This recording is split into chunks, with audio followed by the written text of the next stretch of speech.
What would she say to these children? Right. Oh, That was about the maypole. The maypole equals wieners. The maypole song is sick. The maypole song is sick. They're all good.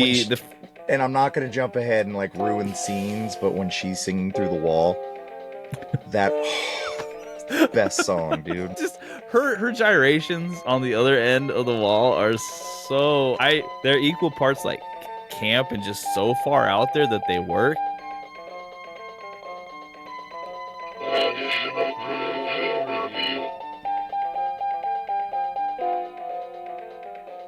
Animals are fine, but their acceptability is limited. A little child is even better, but not nearly as effective as a podcast. Welcome to Additional Crew, the spoiler-heavy review show where we choose whatever random film we want to talk about. This episode, we bring to you a Puritan police sergeant arrives in a Scottish village in search of a missing girl who the pagan locals claim never existed. I'm, of course, talking about Robin Hardy's The Wicker Man from 1973. Now, before we jump into all of that, which we will, I want to introduce my friend here, also part of the cult, Adam, the VHS Goblin. You might recognize him from a few of the other podcasts. What's going on, Adam? I'm wearing a mask. I'm doing great, dude. And by the way, I'm going to start this off by saying in the introduction, before we get into this movie, I'm Team Summer Isle all the way. Mm-hmm. I think the cop is a douche, and that's where I'm at. Just right off, if we were watching Twilight, I'd tell you, or Harry Potter. I'm just telling you, I'm Team Summer Isle. There's a great line in this film when and it's Christopher Lee's character talking Lord Summerisle, and he's like, "Oh, good, it's always nice to talk to a Christian copper," and I laughed so hard. I'm like, he kind of summarizes it for me right there. Yeah, it's awesome. So I'm doing great though. It's almost Halloween. I thought we should. Mm-hmm. You let me pick the movie this time to watch, which is great. As a guest, it's really nice for you to let me do that. And I thought, why not pick the movie with the best practical effects when it comes to masks in the game? And The Wicker Man cannot be touched. That's true. I mean, okay, so you see the mask that we've got here, and Adam's, yours is fantastic. But I like this fish mask, but the fish mask doesn't give the same aura of just spookiness that the one in the Wicker Man gives, Thanks. God, it's not even spooky. It's just awesome. I mean, maybe that's the part kind of it. Spooky I like. Yeah, I guess. I guess if you just showed up on an island and yeah, you'd kind of be like, oh. Mm-hmm. Well, and it's all cool, and we'll talk about that in a minute. I will say, this episode is releasing the day before Halloween, so happy Halloween to everyone who listens to it the day is that it comes out. I'm going to take off this mask now because there's no way I can be productive with this thing on. There's just no way. God, it's like the reveal. Okay, here we go. But we're back. Okay, let's get back in frame here. Hello, everybody. I have a 2-layer costume here. If anyone could tell, this is the turtleneck, the exact same one that Christopher Lee wore. I'm just kidding. That would be amazing. But he does. He looks just like Lord Summerisle. I've got the purple dress. If I had a full body shot, I would dress as the woman from the day of the what is it? She's the scorned lover or something of that sort. Okay, if you don't know that, I don't remember that off the top of my head either. Okay, so it's been a minute. Everyone, Adam is a wonderful person to talk about with movies. So The Wicker Man, 1973. It's a movie that I've seen maybe twice before, but both times I was pretty drunk or not paying enough attention. I will say, this is a movie you want to pay attention to. Have to. You have to. It changes the whole feeling of the movie completely if you're paying a lot of attention. M. Night Shyamalan ain't got nothing on it.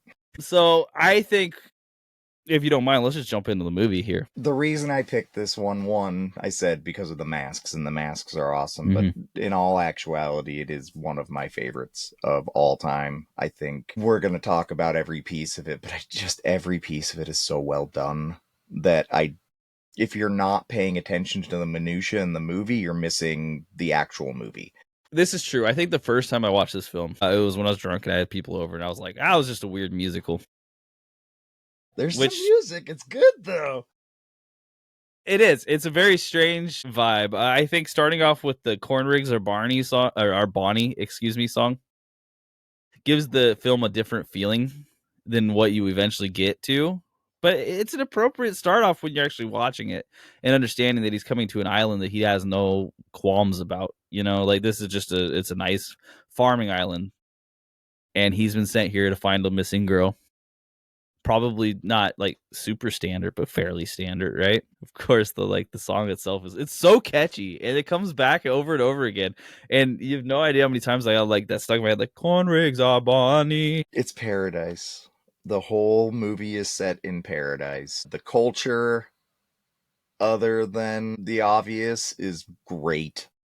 Those people just seem genuinely happy to be existing. So, I just, it's supposed to be this like psychological horror where like you're all wrapped up. And I get that if you sympathize with the police.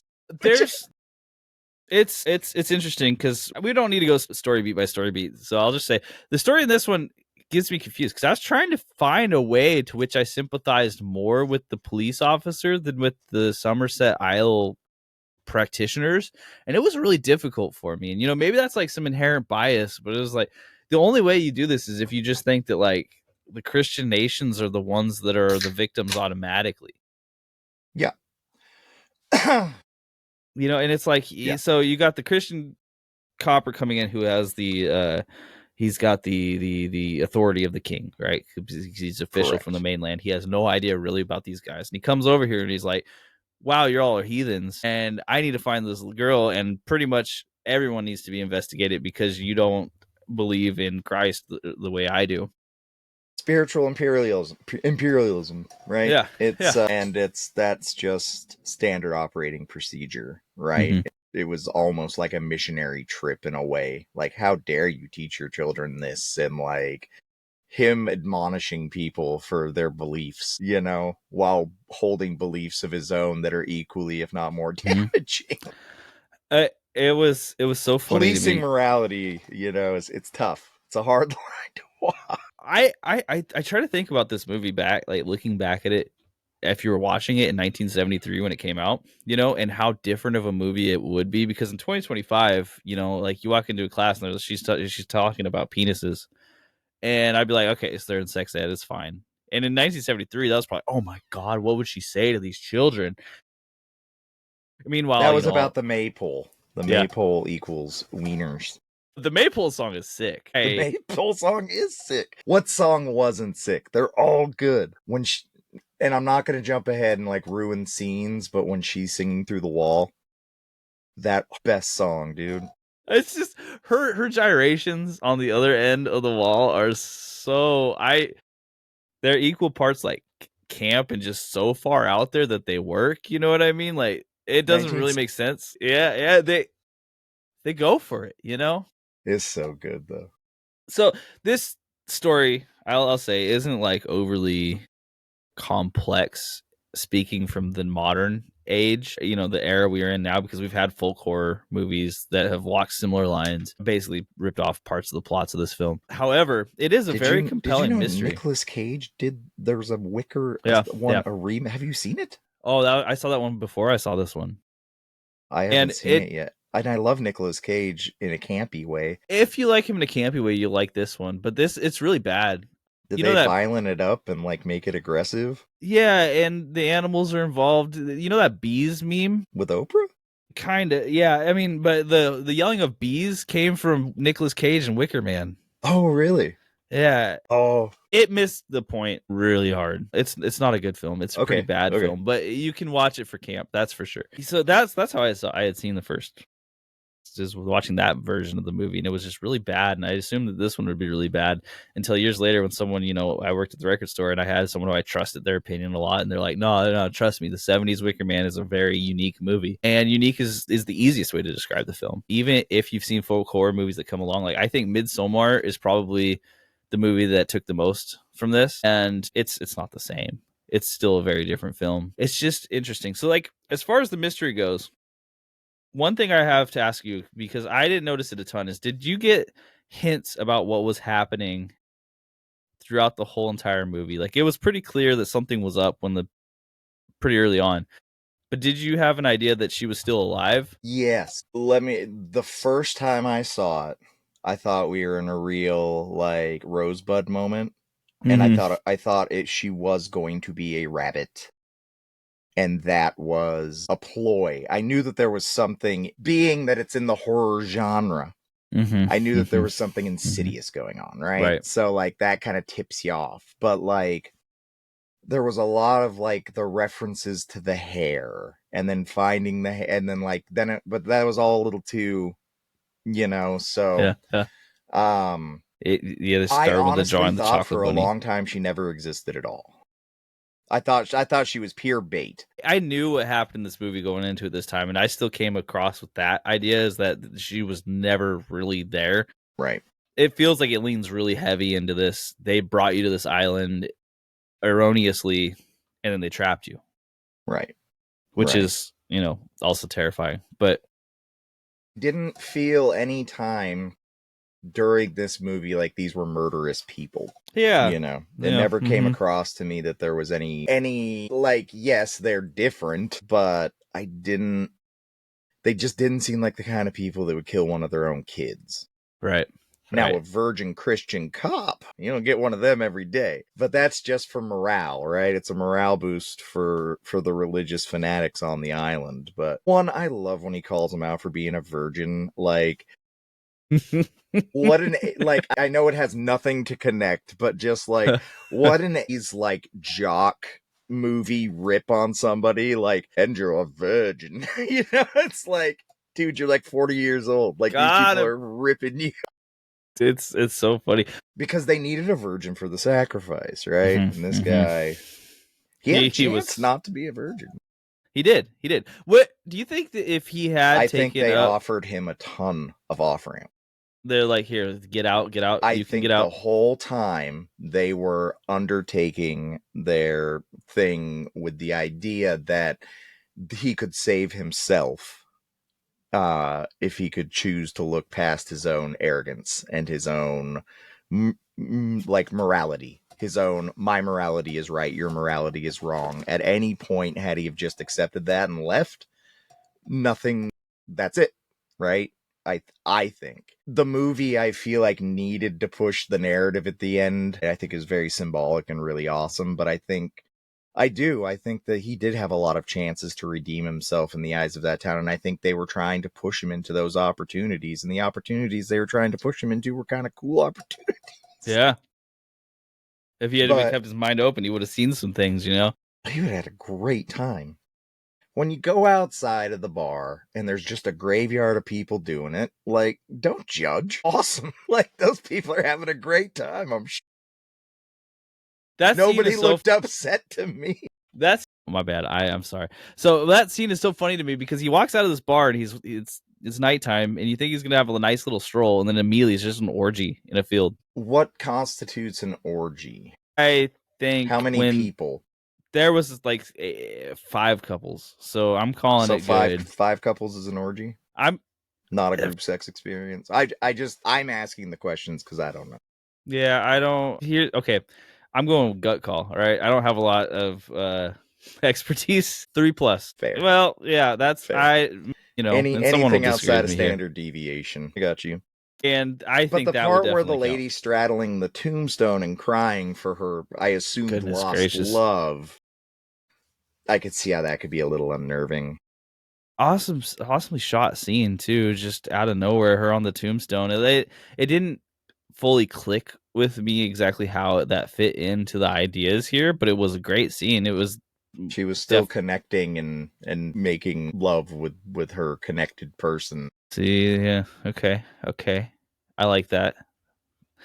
It was off-putting. It was probably the first like hint that this is really, really horror, and it's funny because it's really not in the context of their island and what they believe is really not that crazy. What color glasses are you wearing? How do you see what's happening? Because I think if you look at a lot of times I hear that, white people don't have culture. We do. It's just we were crazy, right? We all like my lineage is from England, right? And we used to like live in mud and worship nature, and sometimes we burn people to death to make things grow. Like any tribal based religion or multi-deity kind of religion from pre-Roman ages, I assume is the idea. But it's like very real, right? Like that is it's not like Wiccan or paganism probably has more practitioners today than it did back then if we're counting numbers. Mm-hmm. Kind of lost my plot of what I was talking about, but yeah, well, this is real culture that was happening, and they're showing it in a more modern context, right?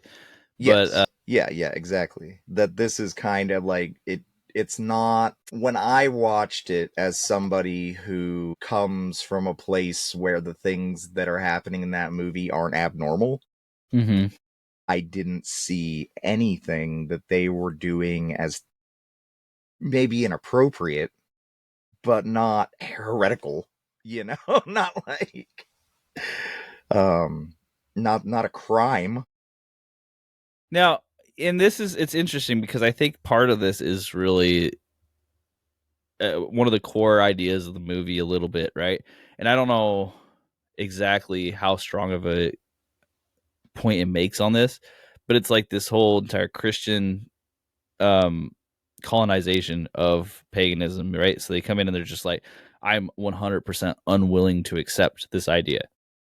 It is wrong. It is bad. You should be punished for it. And this movie, I have to feel like, well, he's also got that typical crusader Christian attitude of, so obsessed with saving everybody else that there's no save yourself, man. Put your own mask on. Like nobody needed saving here. It was your own judgment and morality that was causing you. Somebody sent you a piece of paper without a signature saying so and so disappeared. Go check it out. Mm-hmm. So you're just gonna go and harass an entire community for 3 days? Like, I get when he got there, they started fucking with him pretty hard. I get it. Mm-hmm. Like, started messing with him and getting him caught in the web. But I think it was very in your face how you can miss the reality and the beauty of something because you are the agent of something that you feel is greater than all others, all other sums. He was really righteous. Mean to these people. Yeah. He was. It's interesting because I think, again, called with that them mindset, really called those kids nasty names. Straight up. Kids. Straight up. He went into this, and in the 70s, I think the mindset would have been different than it is now, right? Like, because again, a police officer who was overstepping his bounds that got the answers that were correct is probably considered a good police officer. Whereas now I'm like, he's overstepping his bounds by a lot. Like, he is not respecting these people, and he's not respecting their rights, I'm sure. Like, they ask him for a warrant multiple times, and he's like, I'm gonna bring everyone to jail. They did. Every person's like, oh, have you talked to the Lord and gotten permission? And he's, I don't need that. I'll put you in jail on the mainland. It's like, bro, calm down. Like these are just people living their life, dog. Like, yeah, something's up, but it doesn't mean every single person's involved. And I mean, of course, they ended up being, but because it's that kind of island. Did the ends justify the means? And that comes back more to this religion question. Like, the righteousness of him is so interesting to me because it is. I don't know if they meant to make it so complex immediately on, like, this guy's being a jerk. He is right about his assumption, but he is also overstepping his bounds and willing to punish a whole entire community without having evidence. And again, I think that's more of a modern of going back and watching a movie like this in a different era and a different day, because the meaning, I don't think in the way we have taken from it, I don't think that was the intention, but I think looking at the movie with that intention makes it a much stronger movie. Seriously, really, because I mean, the way he's yelling like Jesus at the end, it is clear that he is a martyr and that he has been done wrong. I think I said spoiler heavy at the beginning of this, but if not, I'm sorry, everybody. This is spoiler heavy, but the way he's yelling that makes me feel like it's clear that they want him to be the martyr, screaming as loud as he can over everybody else singing, making sure his voice is heard, preaching his word to everyone until the last second. It's never about anything but him. The whole movie. It's all about him, what he wants, what he thinks, what he believes. And it was like obsession over it, And why? Because nobody would give him a straight answer to something that was none of his fucking business. Right, exactly. I mean, his conversation with Lord Summerisle, played by Christopher Lee, the wonderful Christopher Lee, has got to be one of the more interesting conversations I've seen about religion in a film. And Lord Summerisle presents his opinion very openly, very plainly and as a pretty strong argument without having to put down any other religion. No. And the immediate answer is just, what? You're heretics. It's Christopher Lee, too, like prime Christopher Lee, and he's so handsome and so eloquent with his words. And when he was speaking to him, I'm like, yeah, man, sign me up. Like, where's the paperwork? I'm in. I'll harvest. Let's go. Right? 100%. I was like, this is a fantastic argument that he's getting here. And not only that, but it makes so much sense in this one particular instant for this particular community, and it worked.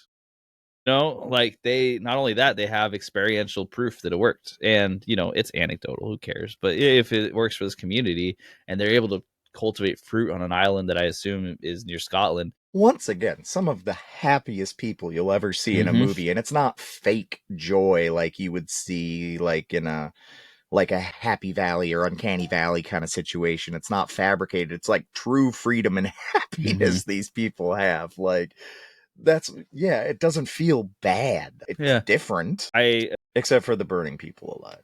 Yeah, and then the framing of having a missing girl there, right? And so there's something insidious underneath.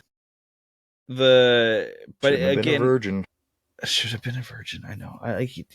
They should have just.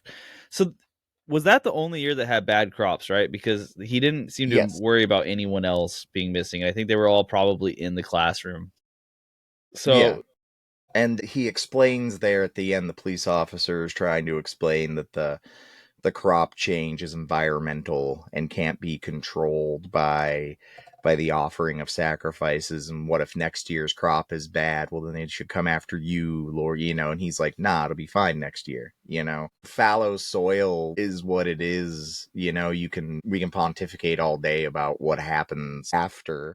But it is common in ancient religions to sacrifice something of blood or sacrifice something to make your crops fertile, right? And the fact is that if you use the compostable nature of your sacrifices, yes, you do fix a lot of issues in the soil, but it's not like burning one man alive is going to compost all your crops for you, right? You need a lot of a lot of people or a lot of animals or something like that.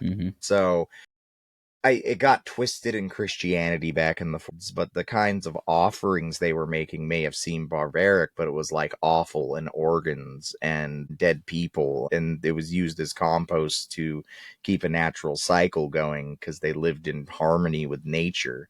It was very easy for the Romans at the time to get casus belli against the Druids because they said, well, they put their dead in the trees to die, and they did so the dead would fall into the earth and be consumed by the tree, right? But then they made it like 300 style, like they're nailing people to trees, and so I think there's a lot of like the idea of something like Christianity and what this cop was bringing forward is just lines up so well with the idea that we can't accept, and then he pushes these people.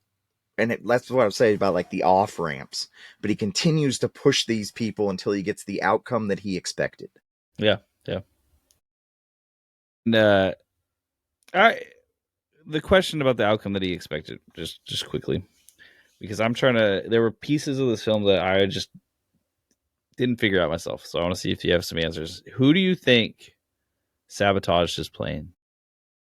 And I know ultimately it doesn't matter, but everybody. Also, I think everybody. I think everybody was in on it. Yeah. Except for him. And I believe that. I believe everyone, maybe not the children, but every adult in that village knew what was going on. Said exactly the right amount of what they could say to keep the charade going, right? So I think the idea is that they sent out the fishing line, found the perfect patsy. He shows up alone. They cut off all of his communication and, disable his plane. I guess that was the end goal all along. But I would say that we have no way of knowing whether his plane worked or not before he fell asleep that night, right? Could he have just left and gone home? Right. You know, could if he had gotten out? Could he have taken the innkeeper's daughter and they would have let him leave? You know, I don't know. Well, and so, you know, they state pretty plainly in here, we've controlled every single one of your thoughts. We've led you to exactly where we wanted to lead you. Dude, they hit him so hard with that. He just falls apart. He's like, when oh man, I'm supposed to space your name, Rowan. When she runs back over to Lord Summerisle and is just like, "Did I do a good job?" It's just, it's such a mean moment because he thinks he's captured her, and even if he's gonna get caught, he made the right decisions. He found it. He was a good cop for that minute. This hole was, and he comes out and they're just standing there, and he's like, oh, "Mother," you know, like, I'm gonna die here. And they're all set up, you know, like plainly and calmly. They're like, they've been there for a few minutes. That thing they're doing though, so cool. It's cool. You know, and it's cool because you think that these rituals, at least some of them, had to have been real in certain ways. You know, like I'm sure that they're not exactly perfect, but the swords, and it's just human ingenuity, especially when they're just there for thousands of years without the internet. Crazy things. One of the reasons I picked this movie again, and I'm such a weirdo, is because like the history of this stuff, like I'm way into. Heck and their representations of like what is written, like, I mean, if you're looking at like ritualistic Celtic or Druid or pagan, pretty much as far back as you can go is like pre-Roman and like the Bath area of England, and like so from there on, I've done a lot of research on, and this movie helped me be interested in that because I thought it was so fascinating. Dude, they nailed most of it. Like, and everything shot on location, literally on on that island. That island is real with those things, with those standing stones. Those are real standing stones. I did hear that they used a little bit of different shots for certain things that were hard to get, like the city, and maybe it was the airplane shots. They were on an island closer to, shoot, I'll have to look that up. I was reading it earlier and didn't write it down. But I mean, so the whole entire story about the fool, the woman scorned, and the table horse. Mm-hmm. That's such an interesting setup for what leads to just the highest tension building part of the movie, right? Where table horse is awesome.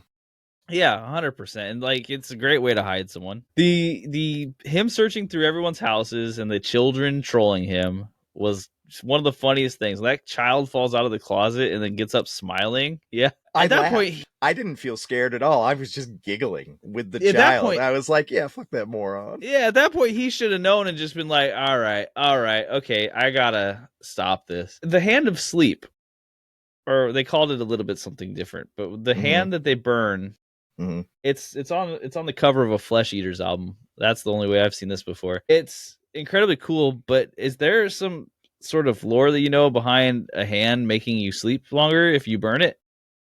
So they show, when he's searching through everything, they show an old woman who is dead, and her hand has been removed. In the shot, she has a stump, and it's fresh blood. So they have harvested a hand. So it's something that he's looking for. They put wax on the fingers and they lit it by his bedside table. Absolute fucking bait. Yeah. Does nothing. But they knew he was awake and listening the whole time, right? That's what I figured. I was wondering if like this could actually be a real thing. Sleep, yeah. Right? No, that's just bait. Yeah, because I was like, that doesn't really make any sense. But I know where the hand came from. It definitely came from that old dead lady. They did a good job showing that. The foreshadowing. Because I think they might have thought that you would think it was what's Rowan's hand or something, or there's an idea of burning certain herbs and concoctions by somebody's bed to elicit certain dreams or sleep states or things like that. But I've like within like actual like here's things that happen, setting a human hand on fire to put somebody to sleep is not something I've seen. It doesn't make a ton of sense. I'm asking because that Flesh Eaters album cover exists, so I was like, there may be some. I'm glad somebody used that because that hand is awesome, but it's just screwed up enough for him not to question it, right? Yeah, like, right. Yeah, like these people evil. Are crazy.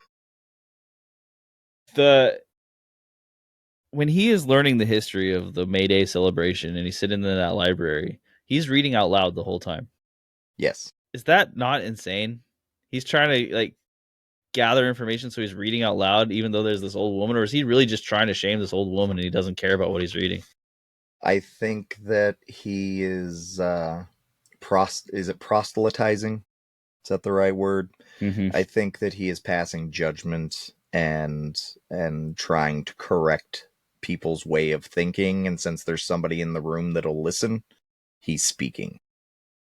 Okay, that sounds right. I just, when he looks over, he's like, "What the hell?" And Right. you realize he's reading out loud. I'm like, "Oh, this guy's crazy. He's the one reading out loud. He's the crazy one." Yes. Why would you read out loud in this case? One, you're tipping all of your hands to this lady. How worked up he got himself throughout this movie till the very end. How worked up he was on his crusade of save it, like. Mm-hmm. Come on, bro. It's funny because, like all the things that he sees happening, he never once really sees anything that would, I think, be considered breaking the law directly. Religious, maybe. Yeah, and I did wonder. But then we get into like worshiping false idols and like public displays of things and yeah.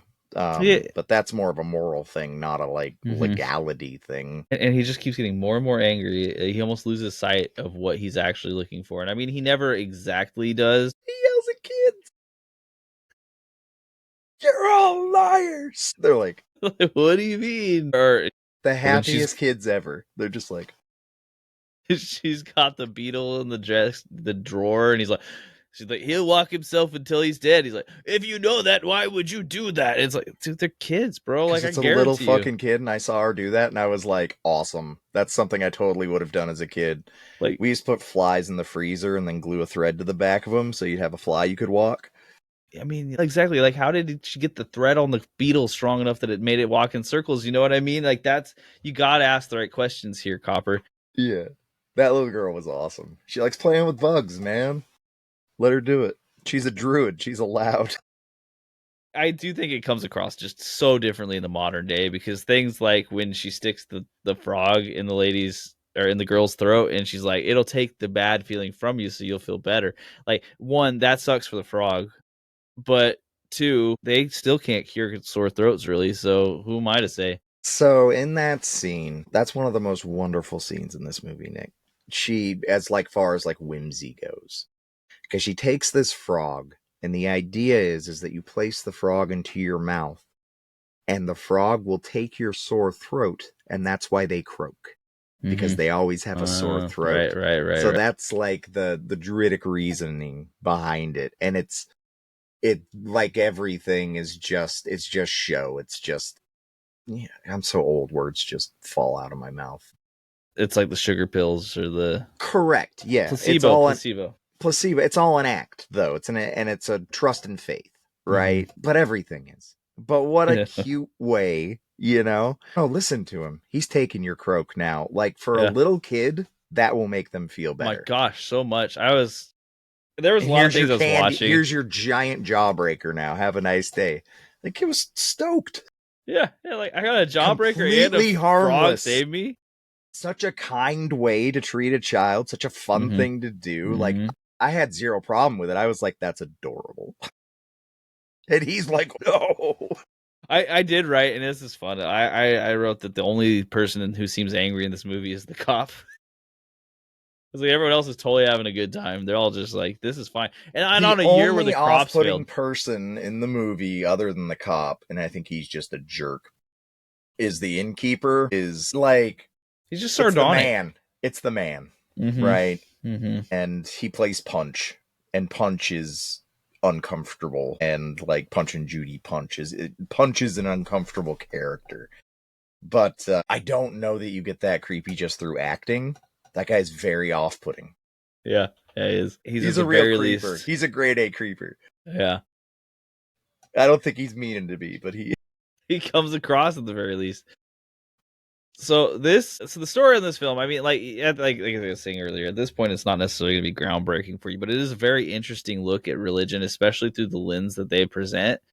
Simply because I think the message has twisted so hard over time. Just to reiterate that it's hard for me to see this as anything other than being very, I do also side with the Summer Isle people. I'm like, there's no reason for these cops to show up and screw with this community. Let the community be, like the sacrifice thing. Yeah, it's really bad. Almost felt shoehorned though. Like the community of it felt realistic to me, like something that was achievable. The horror story put into it is that's to make a movie, right? Yeah. But it's to incite outrage.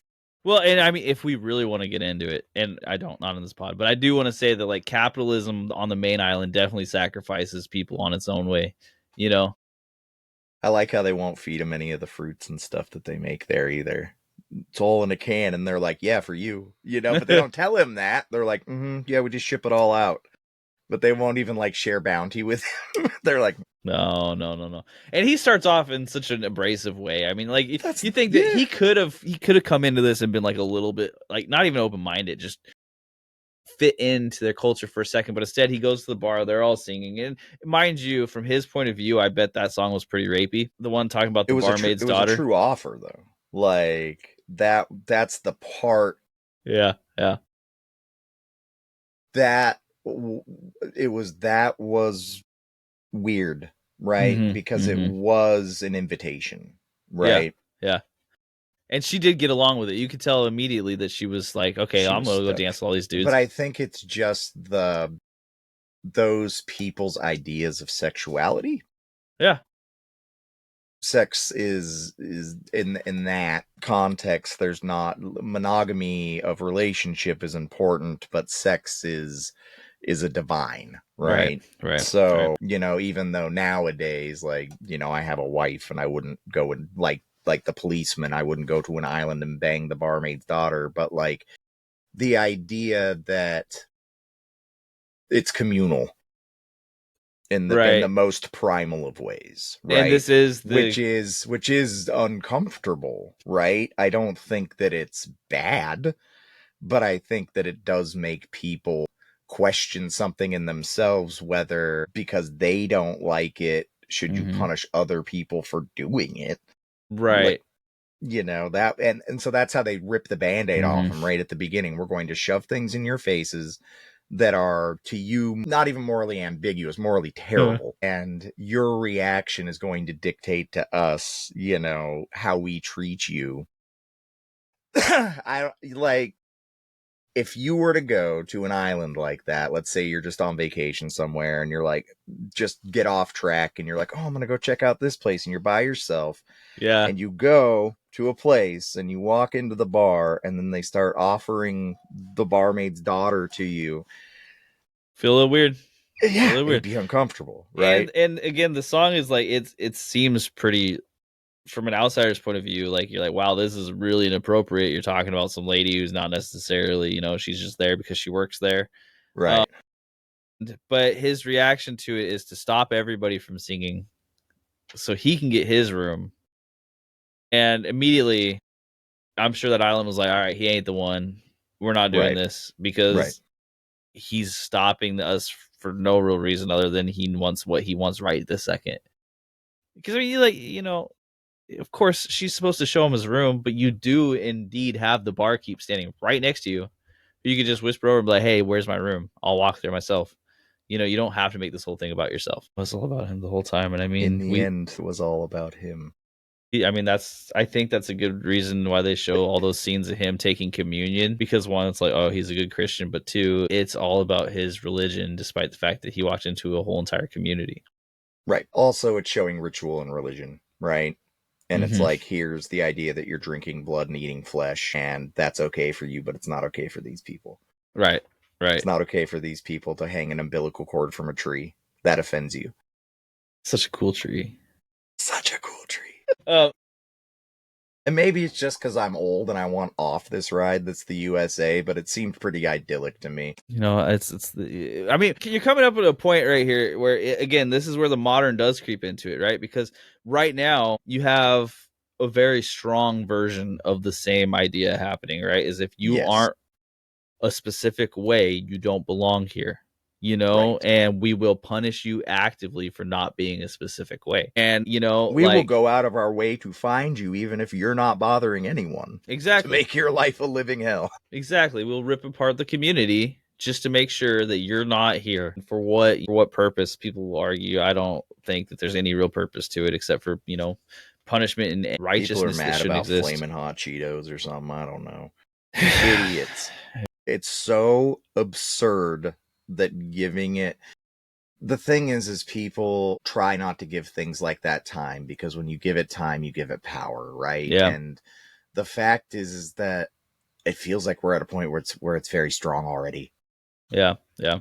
And so I guess I'm explaining why I made a joke there. I'm so uncomfortable with it because I don't know what to do. It will. And so, like, this cop that came to the island, he was so... A lot of people, when they don't understand something, instead of asking questions and trying to, like, foster an understanding, which is what I'm trying to do with what's happening to the world, they become angry. Mm-hmm. And they become defiant towards it, mm-hmm, right? Mm-hmm, I don't understand something, so it's scary and it's wrong and I hate you. And we saw that in very quick, rapid succession in this film. Dude.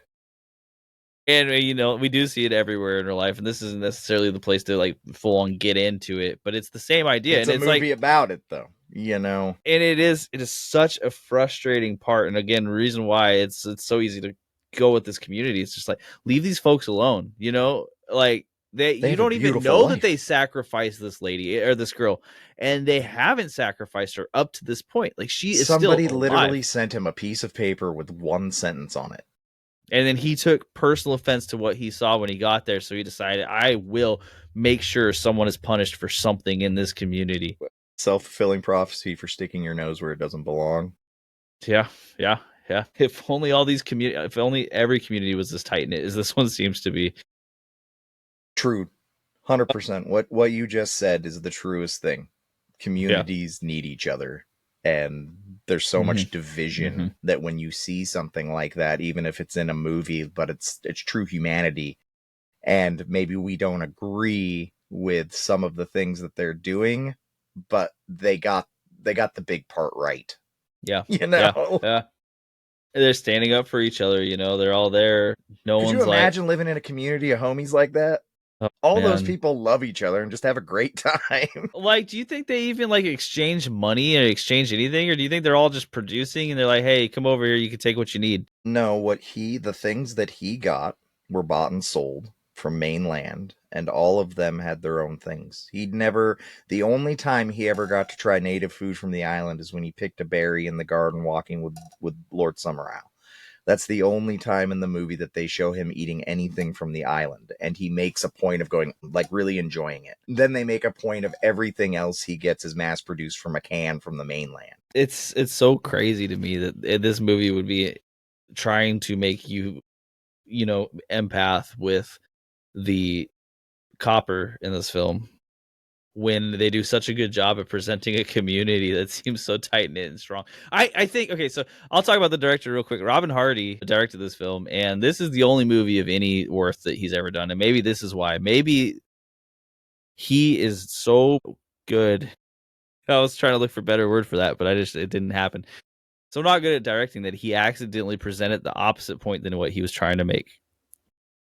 Because other than this film, he did The Fantasist, 1986, and The Wicker Tree, a follow-up. Here's what I would say about things like writing and directing, and not everybody has 100 stories in their heart, right? Yeah. Some people have one really good one, and I like when a director does one really good one. Yeah, sure.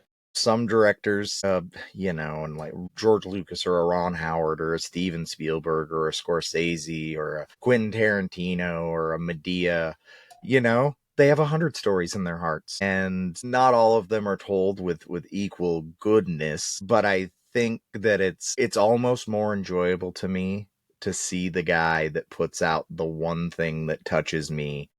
He only did movies later because he was trying to recapture that feeling that he got from doing that, because that was the story he needed to tell. I don't know enough about the man I didn't do much research on him. Was he older or younger? Was he well educated? Was he really trying to make the cop the hero? It's hard to say exactly. So he was born in 1929. I can tell you that much. He was in his 30s at that time. Okay, so all right, my age.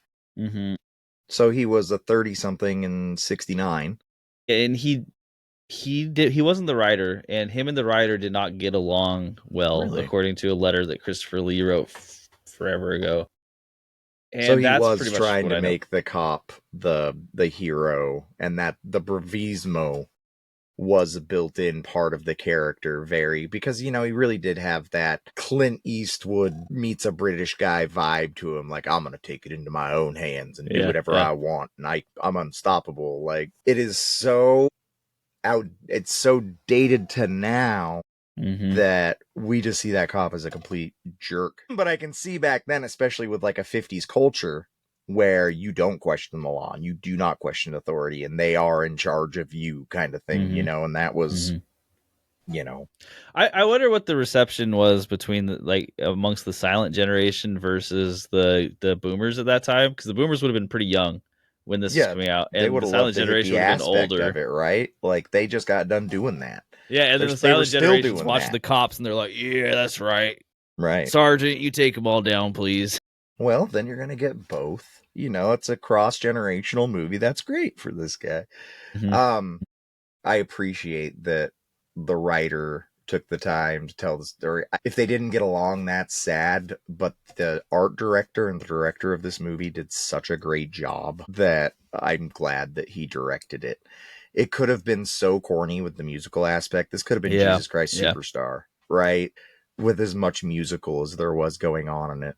When the music kicks in for the first time in the bar, it is a moment where it feels like the movie can go into complete camp, and it manages to avoid it, but just barely. But however, that just barely is really important, because it does it multiple times where it's just right on that line, and it manages to swerve away from going into straight corn, It is the dirtiest blanket you have. It's the oldest blanket you have. It might even have cartoon characters on it, and it's been washed 100 times, but it's one of your favorite blankets, right? And it is corny, and it is campy, and it is on that edge, but it is so wholesome and engaging and good. Like, just feels fundamentally good to the ears and the soul, that it's like, I could see how some people might think that music is insidious or creepy, but for me, I just jammed. I was like, yeah. The maypole song is legitimately how I might teach my kids about biology, because it's a little dirty, but also at the same point, I have a hard time seeing any of it is untrue. Like, it describes birth and death. It's perfect. Yeah. There's not like a lot of wiggle room in between, because you don't need to. You're just teaching kids about people are born from other people, and then they die, and then they go into the ground, they become other stuff. Yeah. All they said was the truth. Yeah. Do they sugarcoat it with words? Not even really. It's pretty much just straight up, here's what happens, right? Instead of saying, getting explicit, but for like a basic, like, here's the circle of life and your part in it, like, that's just true. And he thinks it's blasphemous for them to even be talking about it. And it's like, no, that's just basic science. That's how the world works. Right. Well, they didn't insert the Lord into it, so that's where it gets complicated. Lord needs his cut. Yeah, there was one line in one of the songs that I found hilarious. I think it was part of a chorus, and it was "Gently Johnny, my gigolo," which I assume is some version of gigolo, but I heard gingolo a lot, and gingolo is just got to be one of the funniest words. And I'm googling it right now. Gingolo is an offensive term, so I'm sorry, but this is from the movie. Is it an offensive term? It is. It's a Roman term for gypsies. Well, that's what pagans are. They may have not meant it that way. Do you think Romani is what they were thinking, like Romani gypsies? Yeah. Okay.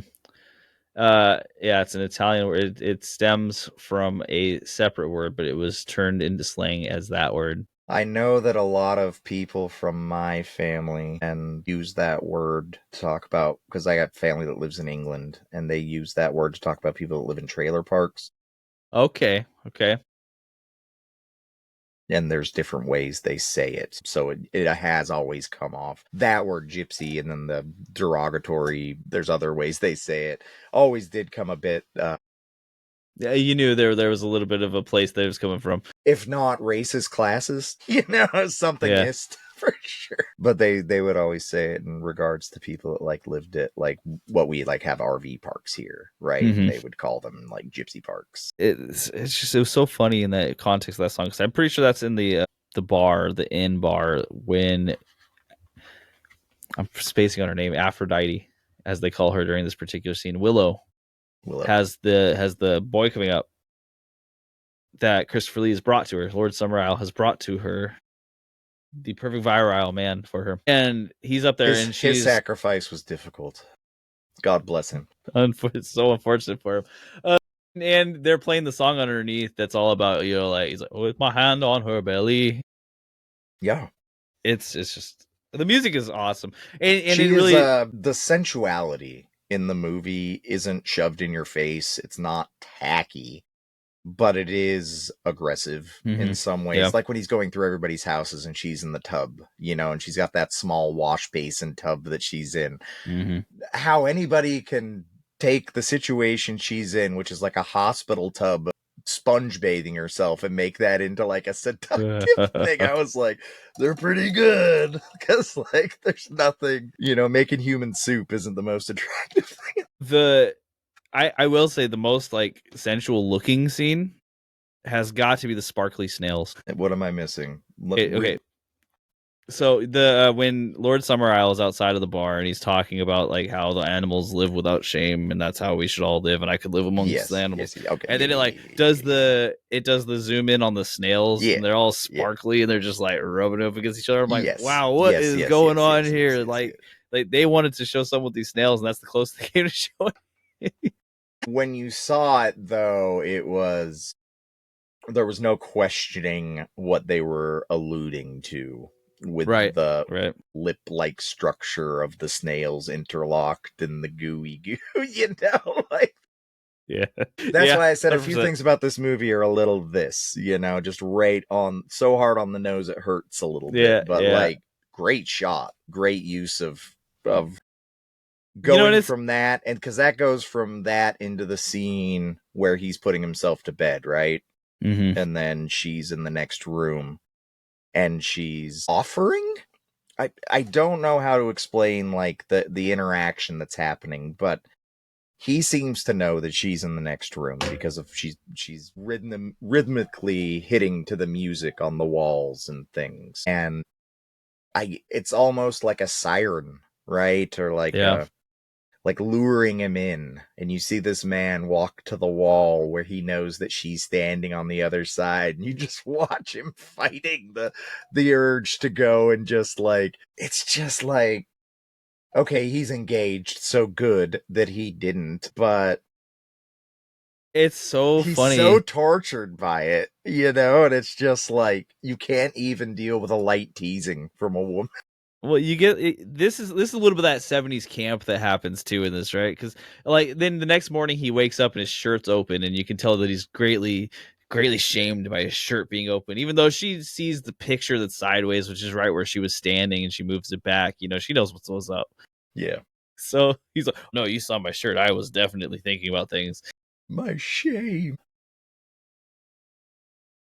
So on the story, I'll wrap up my thoughts on the story. I thought it was a pretty well presented mystery that managed to keep itself like pretty hidden throughout, right? And it didn't, like, for lack of a better term, blow its load too early. And it presented interesting ideas that I think, again, we've talked about this enough, that I think it kind of like contradicts itself in the modern times in a way without meaning to. But it's amazing that these ideas can still come up today. That's how it presented something of a good philosophical argument, is you're looking at it and you're like, this is still relevant, and you can still have people who are on both sides of this.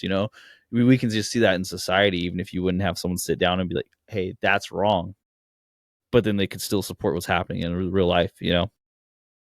I guess in that point, and my final point to the story, to me, what I wrote down here and what I think, it's more of a tragedy to me than a horror movie. And I think the tragedy is that Howie can't see what's right in front of him. right? Which is songs and fertility rituals and beauty and harvest celebrations and all of these things that they're about. And all he sees is sin and death, right? And so you're looking at the most beautiful thing you've ever seen, and all you can hyperfixate on is sin and death. And then that's what you get. So I think that the story ties itself up in that way. And once again, talking about him having the off ramps during the thing, you know, it was a tragedy that he couldn't at any point admit that he could possibly be wrong about anything. Yeah. Be it religiously, spiritually, this girl's been murdered or you're going to murder her. No matter what, he thinks multiple different things throughout the movie that has happened to this girl, but every time he thinks it, he knows that he's right. But he wasn't right ever.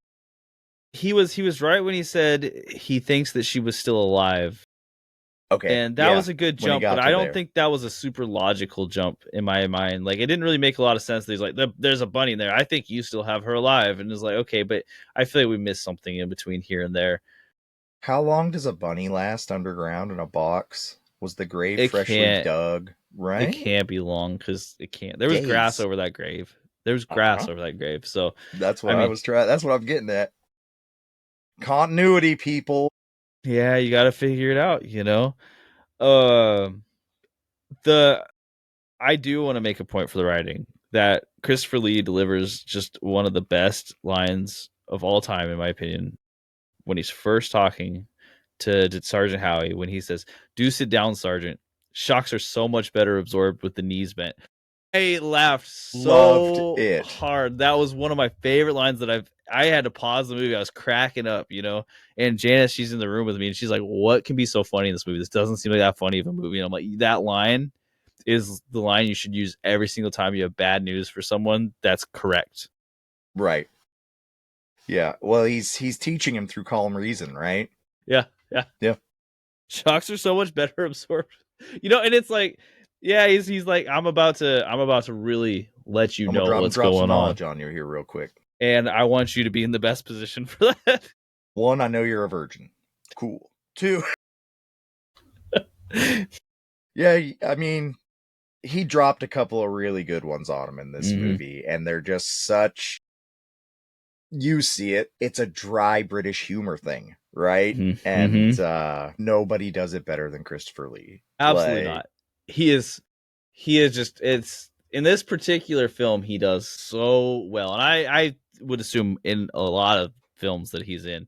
I had just watched the Horror of Dracula maybe like a week and a half before this, and that's Christopher Lee's Dracula in that movie. And this, I think that they need to have Christopher Lee talking more in every single movie he was in, because he's so eloquent. Fabulous. Man, he was one of the best. But in this movie, they gave him so much to work with, right? Best portrayal of a pagan cult leader ever in film. I don't know of any other ones, but he definitely was the best. Yeah, I mean, there's not like a... So, okay, there was the film Midsommar, which had an okay one. I would say that Christopher Lee absolutely better. And then there was The Third Day, which was a TV series that is so almost blatantly a ripoff of this film, just with Jude Law. It's still entertaining. Jude Law. Yeah, it's entertaining, but I think Christopher Lee again can't be topped as far as like charisma. When it's crazy because when you're listening to him with that conversation he's having with the sergeant, it's 100% like, yeah, okay, all right, sure, whatever. I can follow this logic. Christopher Lee is a charismatic, educated individual. And so for him to play somebody that's a charismatic, educated individual. How far are you moving off? Connected to the land.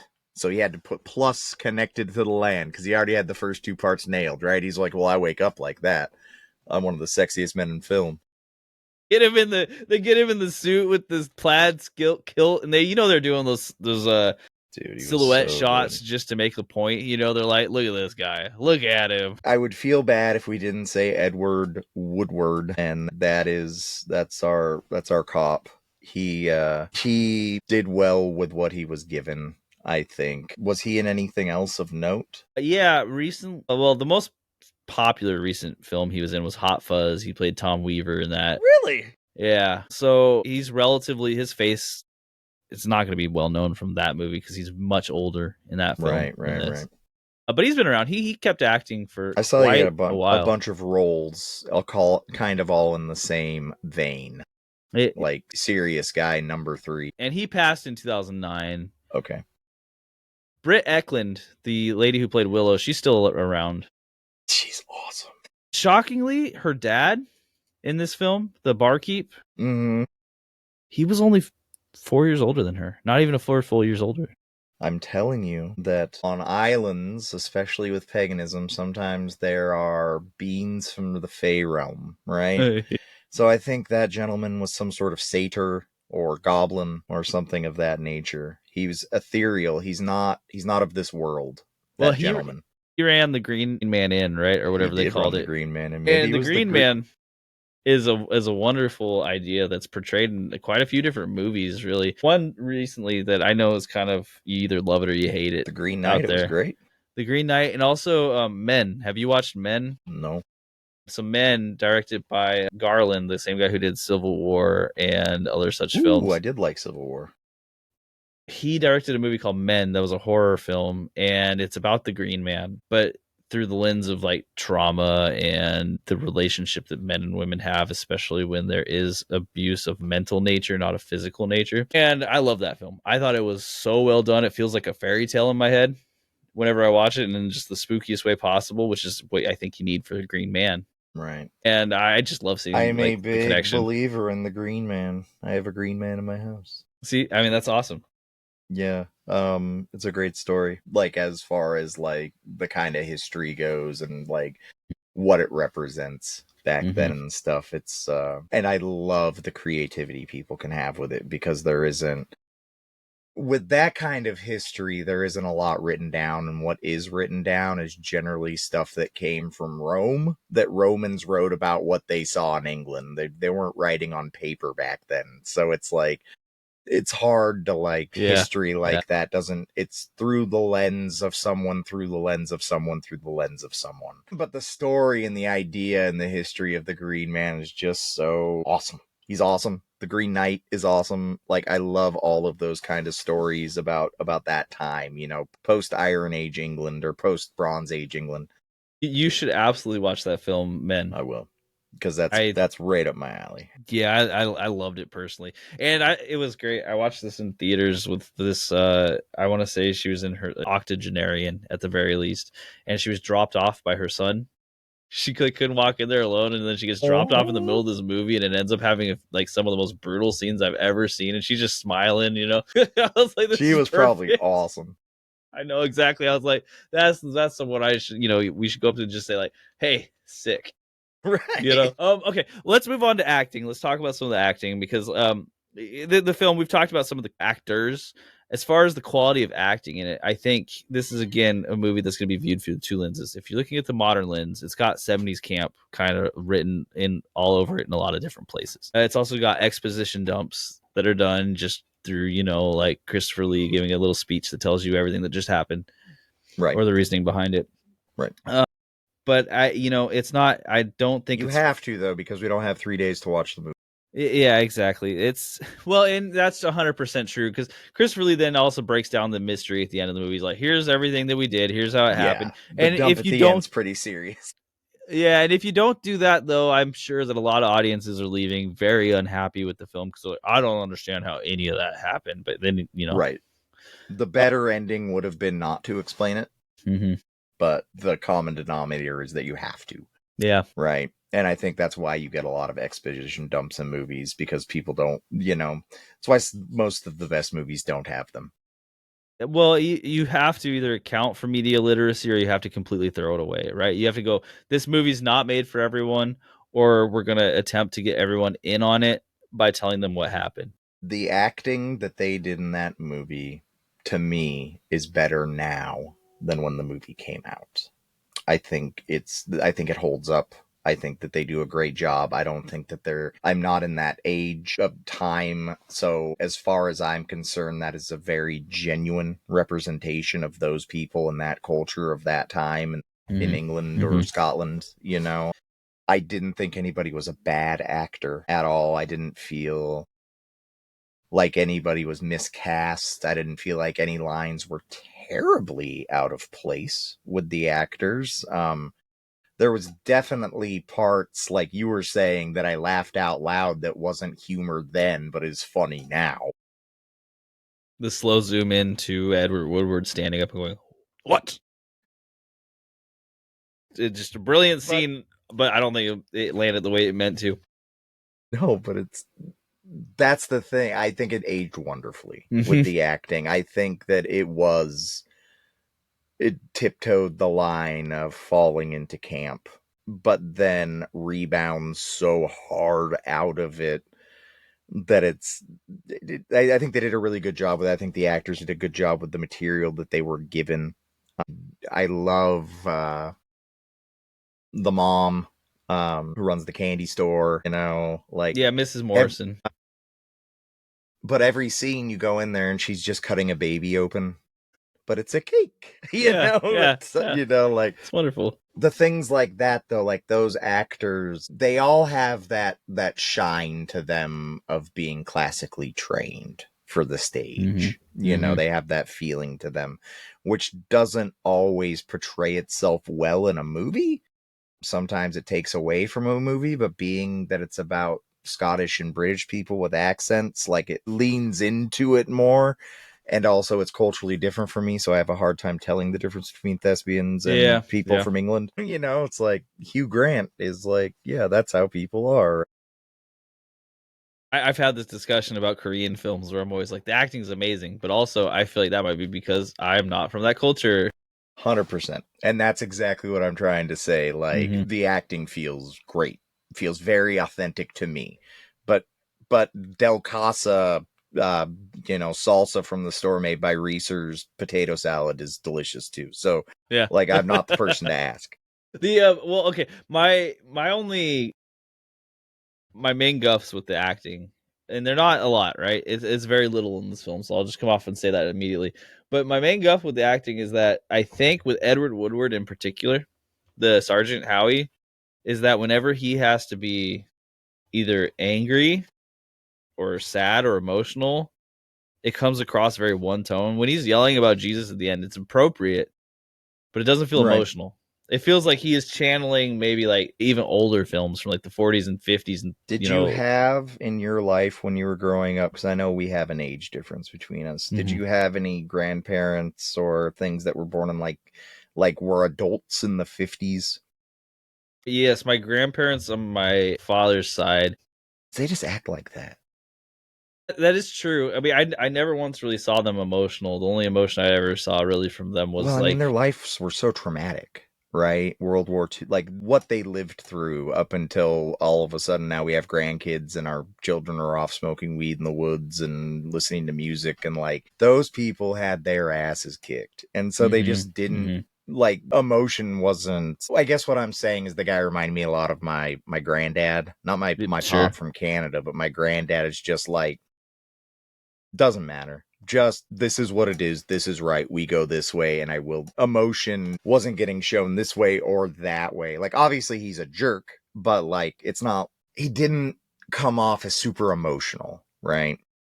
Which I think that's absolutely fair. In particular, the sergeant is in The Wicker Man. This is probably my least favorite version of the acting because of just the physicalities and everything he does are so canned when he like grabs his shoulders. It's like this belongs in the the Passion of Joan of Arc from like the 30s, not this film. Some sandals and swords types of movies. Yeah, exactly. And 100%. It's a little bit, this is like, I'm being pretty nitpicky, but it's the ultimate climax of the film. This is the end. He's literally the worst part of the movie. And it's not a question. That's just how this movie is. He is the worst part of the movie. He is a distraction throughout the movie, and I think that's the point. Yeah, exactly. So, I mean, that's my only really nitpick of it. The rest, he's awful. I agree with you 100%. He is awful. I dislike him as a person. It's like Joffrey from Game of Thrones. Just don't like him now. If I ever met him, I'd be like, dude, you're a jerk.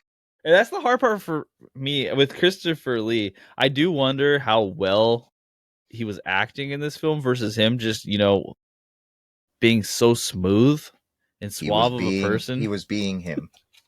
Yeah, there's because not I'm a like, lot of acting in this film by I didn't him. feel that he was like I've listened transporting to me a to a lot different of his place. interviews and a lot of like his long sit down, long form discussions, and that was just him.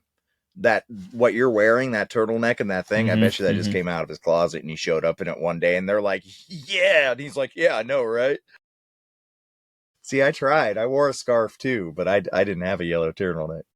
It's no, and I mean, again, it's one of those things where like I almost want to try to nitpick it, but you can't because it works so darn well in the film too. So either he didn't really necessarily act, but they didn't need him to, and they made it work so well. I would join a cult that Christopher Lee was the leader of. Gosh, I don't think you'd have to talk me into it. I think I'm just in. Once you release that metal album, I think I was right there. Once a day. Him and his hard rock metal band will play there every day, which is awesome. Christopher, he's so cool. The first thing I'd ever seen him in was Lord of the Rings, so it was really shocking to go back and see him in a million different roles. He is, for me, it's him and Peter Cushing, right? And those are the two men that could do no wrong. Like, I love everything they're in. He is so good as Saruman. He is so good. Like, he's so evil. He is so evil. He got every ounce of Dracula into that film. Cuttingly evil. Indiscriminately fucking evil. Yeah, he's like, I will sell every single one of you out, every single person on this world out for just a little bit of power. Right? Like, Count Dooku, yeah, that's a fantastic role as well. The fact that he was that old pulling that off too, and just so physically demeaning. Like he's in Star Wars. You have all these cool aliens. You have General Grievous in this film, which is this cool 4-armed robot alien thing with 4 lightsabers, and he still is not as cool imposing as Christopher Lee, just old man. No, he's great. Yeah. I put him on kind of that. I really like a few English actors, and he's on that tier. I like General Moff Tarkin, of course, and I like Alan Rickman. Yeah, are like my trinity of male English actors.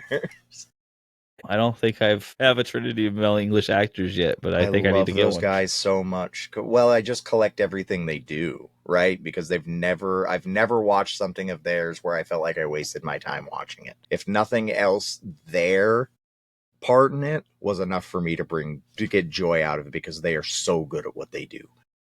And you can listen to those men talk all day. You telling me you can't listen to Alan Rickman just talk all day? Really, though, that's true.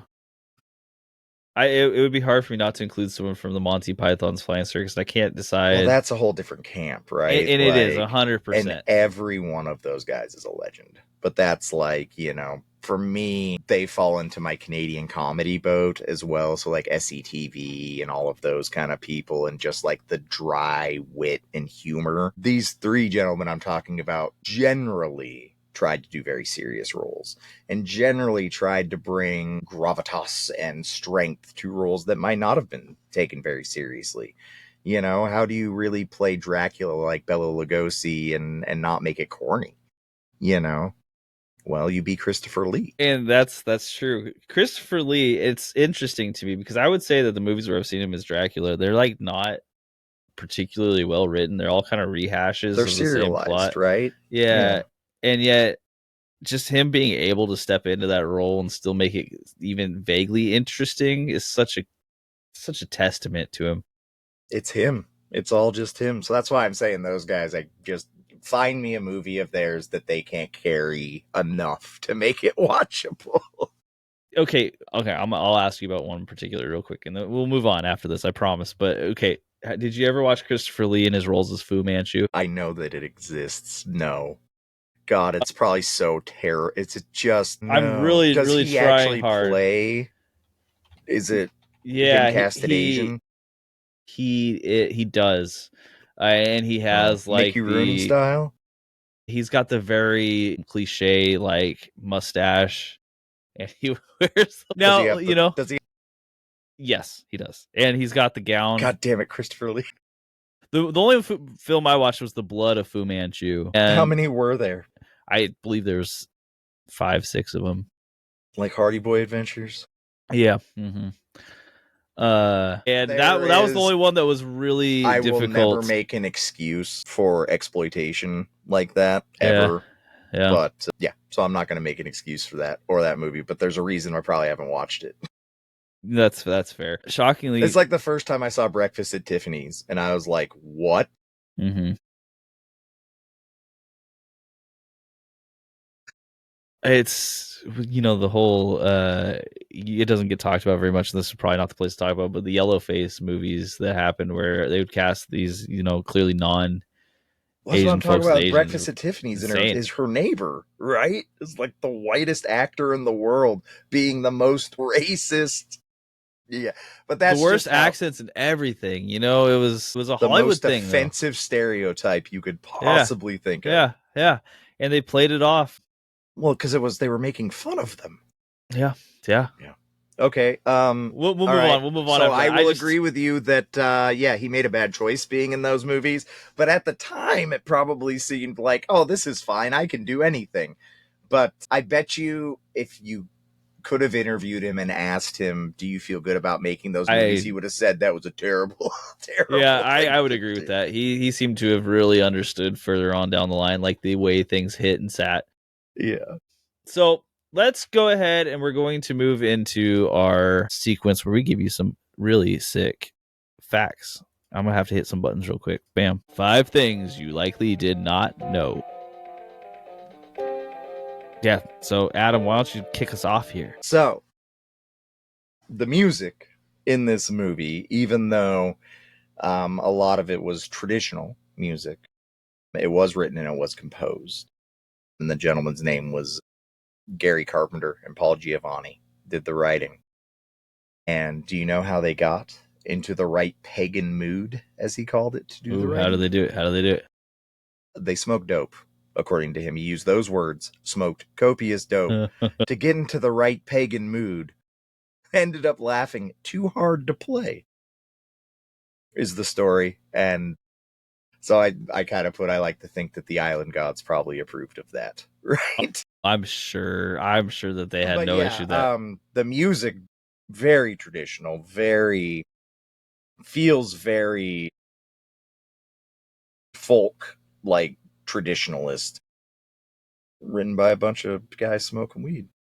See, I think that the follow-up part where they got too stoned and couldn't play because they were laughing, probably such a good time. They're probably having so much fun. I think that was their way of getting away with saying they were stoned. Like they were probably stoned when they were playing those songs. They're like, we have to pretend it didn't work though. Okay. I think people put way too much weight in how marijuana would change your difference between writing a good song and it's not like the weed grab the pencil, but it is fun, especially at that time that they were so open. It does add.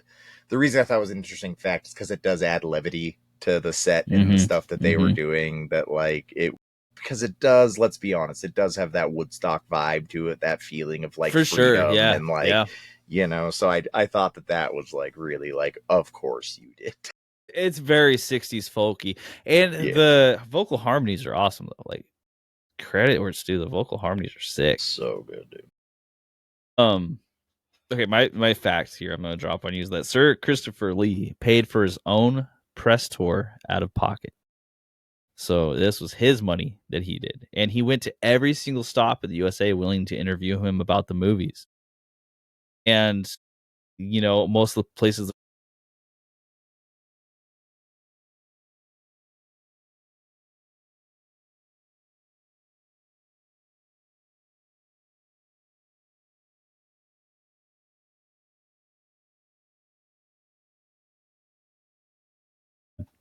I would agree with him. 100%. I'm going to make my thing you didn't know onto your thing you didn't know, but he also said that the movie wasn't a horror movie. He didn't believe that it was a horror movie. He thought that it was a movie about belief systems.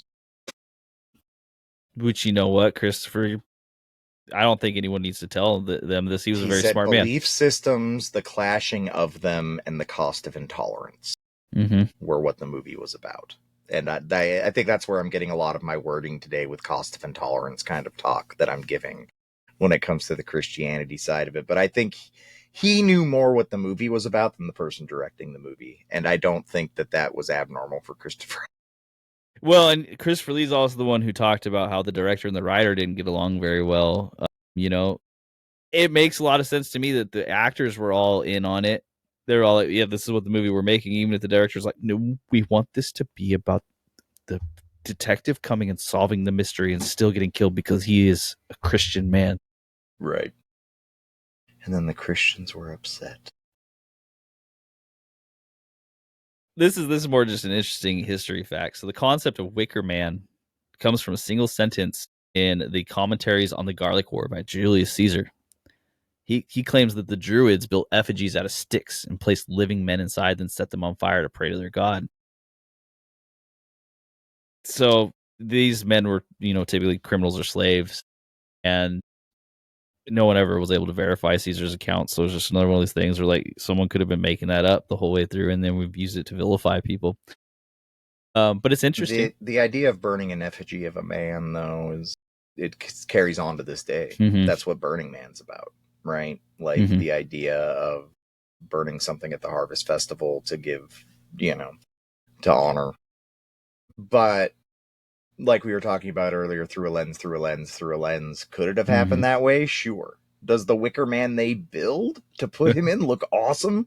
Yes. Yeah. So, and how they have it built where there's all the chambers with the different animals in it and stuff, and how you hear them screaming when the flames are coming up. Oh my god, like so good. It is a truly horrifying scene. And also, how long would it have taken to make this Wicker Man?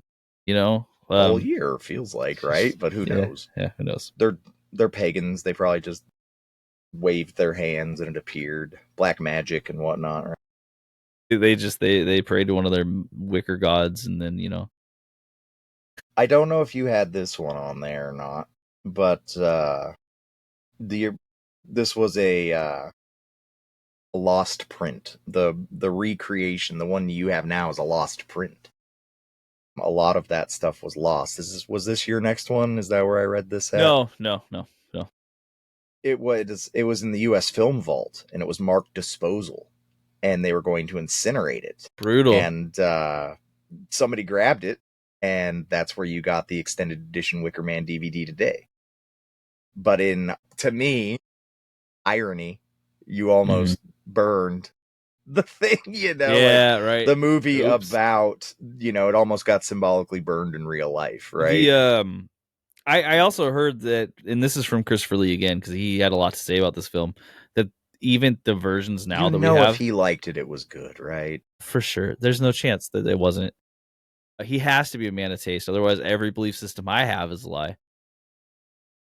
But he said that it wasn't, the extended cut's not the full thing. They're still missing minutes of dialogue about nature and animals. Probably and some of the just best parts. Yeah, he said that they to listen to him talk about that. I'm sure it was during that scene with the snails. You know what I mean? Like, he had to have had more than just the 3 lines about animals and the way they live and without shame. It was probably amazing.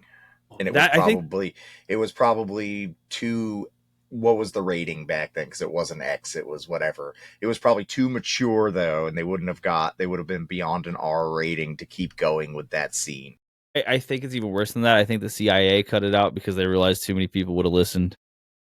I love that for you. I hope that's true. They're like, we got to get rid of this film. If everyone hears about animals and nature, they're use it. I could listen to Christopher Lee talk about nature and animals all day. Sure. Yeah, for real. So you talked about Peter Cushing, and this is just extra bonus. Christopher Lee offered Peter Cushing the lead role of Sergeant Howie. Now, I don't know how Christopher Lee became the, casting director at any point, but he really tried hard to get Peter Cushing into that lead role. I think it just didn't work out. The story so much, right? Like, I think he paid his own money to go and do press junkets for this stuff. So obviously he was involved in the creative part, right? Like, obviously he loved this movie. I don't know how Peter Cushing would have been great, obviously, but he may have brought too much likability to the role of the policeman that I might have actually felt bad for him. I feel like it would have had to have changed in some way, because I don't I just don't see how you could have Peter Cushing be as indignant and it be believable at the same time. Now, Peter Cushing is fantastic, but it's just he's too well known for his levity and his ability to bring levity to serious situations. Right. So it would have had to have been like more of a sarcastic tone to the film, I think. Might not have worked. I don't know. We may never know, unfortunately. Yeah, so those are 5 things you likely did not know, and a couple more because it's an entertaining, interesting film with a lot of history behind it, apparently. Very. Creativity, cinematography. Let's talk about that because this film has a fair amount of it, I would say. And that's an easy thing to say. It's the most well-lit horror movie of all time. It because it's a sunlit horror movie, and those just don't exist. The only film that really,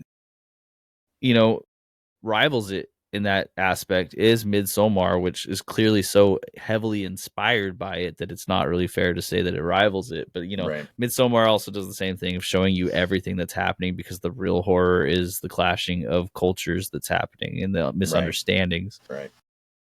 Whereas in Midsommar, I would go ahead and say you would think that they would show like the rituals at like night and like knives and blood and things, but nah, it's all just during the day, and the worst thing is people that don't have clothes on and they're dancing. Yeah. So that's the extent of the debauchery. There's a lady with an egg on a grave who's also breastfeeding her baby. Yeah, but I mean that's cultural, man. Happening. Like, I mean, something's going on there, but. Like I said earlier, there's a lot of people in the world that'll look at something like that, not understand it, and become angry about it, right? 100%. No idea what's happening. It could be the lady's just fucking holding on to an egg for some random weird reason, and the baby was hungry. Right. Obviously, it wasn't, but like, you don't know. You don't know, and he gets all, and we have the sergeant who gets indignant and makes a cross over it. Just very loudly, very angrily. He grunted through that whole scene. One of my favorite little explanations of the scenes when is he's ripping the stick, he's acting, and then he does the whole.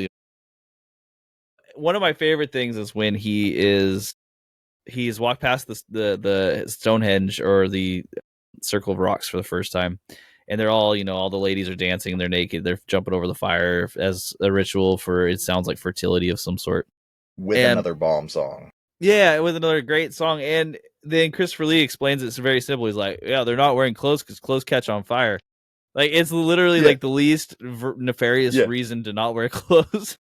Why are they not wearing clothes? Well, they're jumping over the fire and they would set on fire. And he's like cannot accept that that's the answer, right? But this is the answer, Like, he hasn't lied to you yet, honestly. Like, this guy has been pretty upfront with you at this point. But like that, with the cinematography and the creativity, I think that in a suspense movie or a horror movie or anything like that, it's very easy to hide your flaws in the dark. And this movie does not give itself that all, right? It is, here is everything right in front of you. It's a lot like when we watched The Stuff and I said, well, it's a scene where they go to the rundown town because that's the only real thing in the movie. Like the only thing that feels real. Everything in this movie has a spotlight on it. It's all very real. And I love that decision. And you can't fake the patina, right? You just can't. I would say that I think there were like a few shots that were just really stuck out to me as awesome.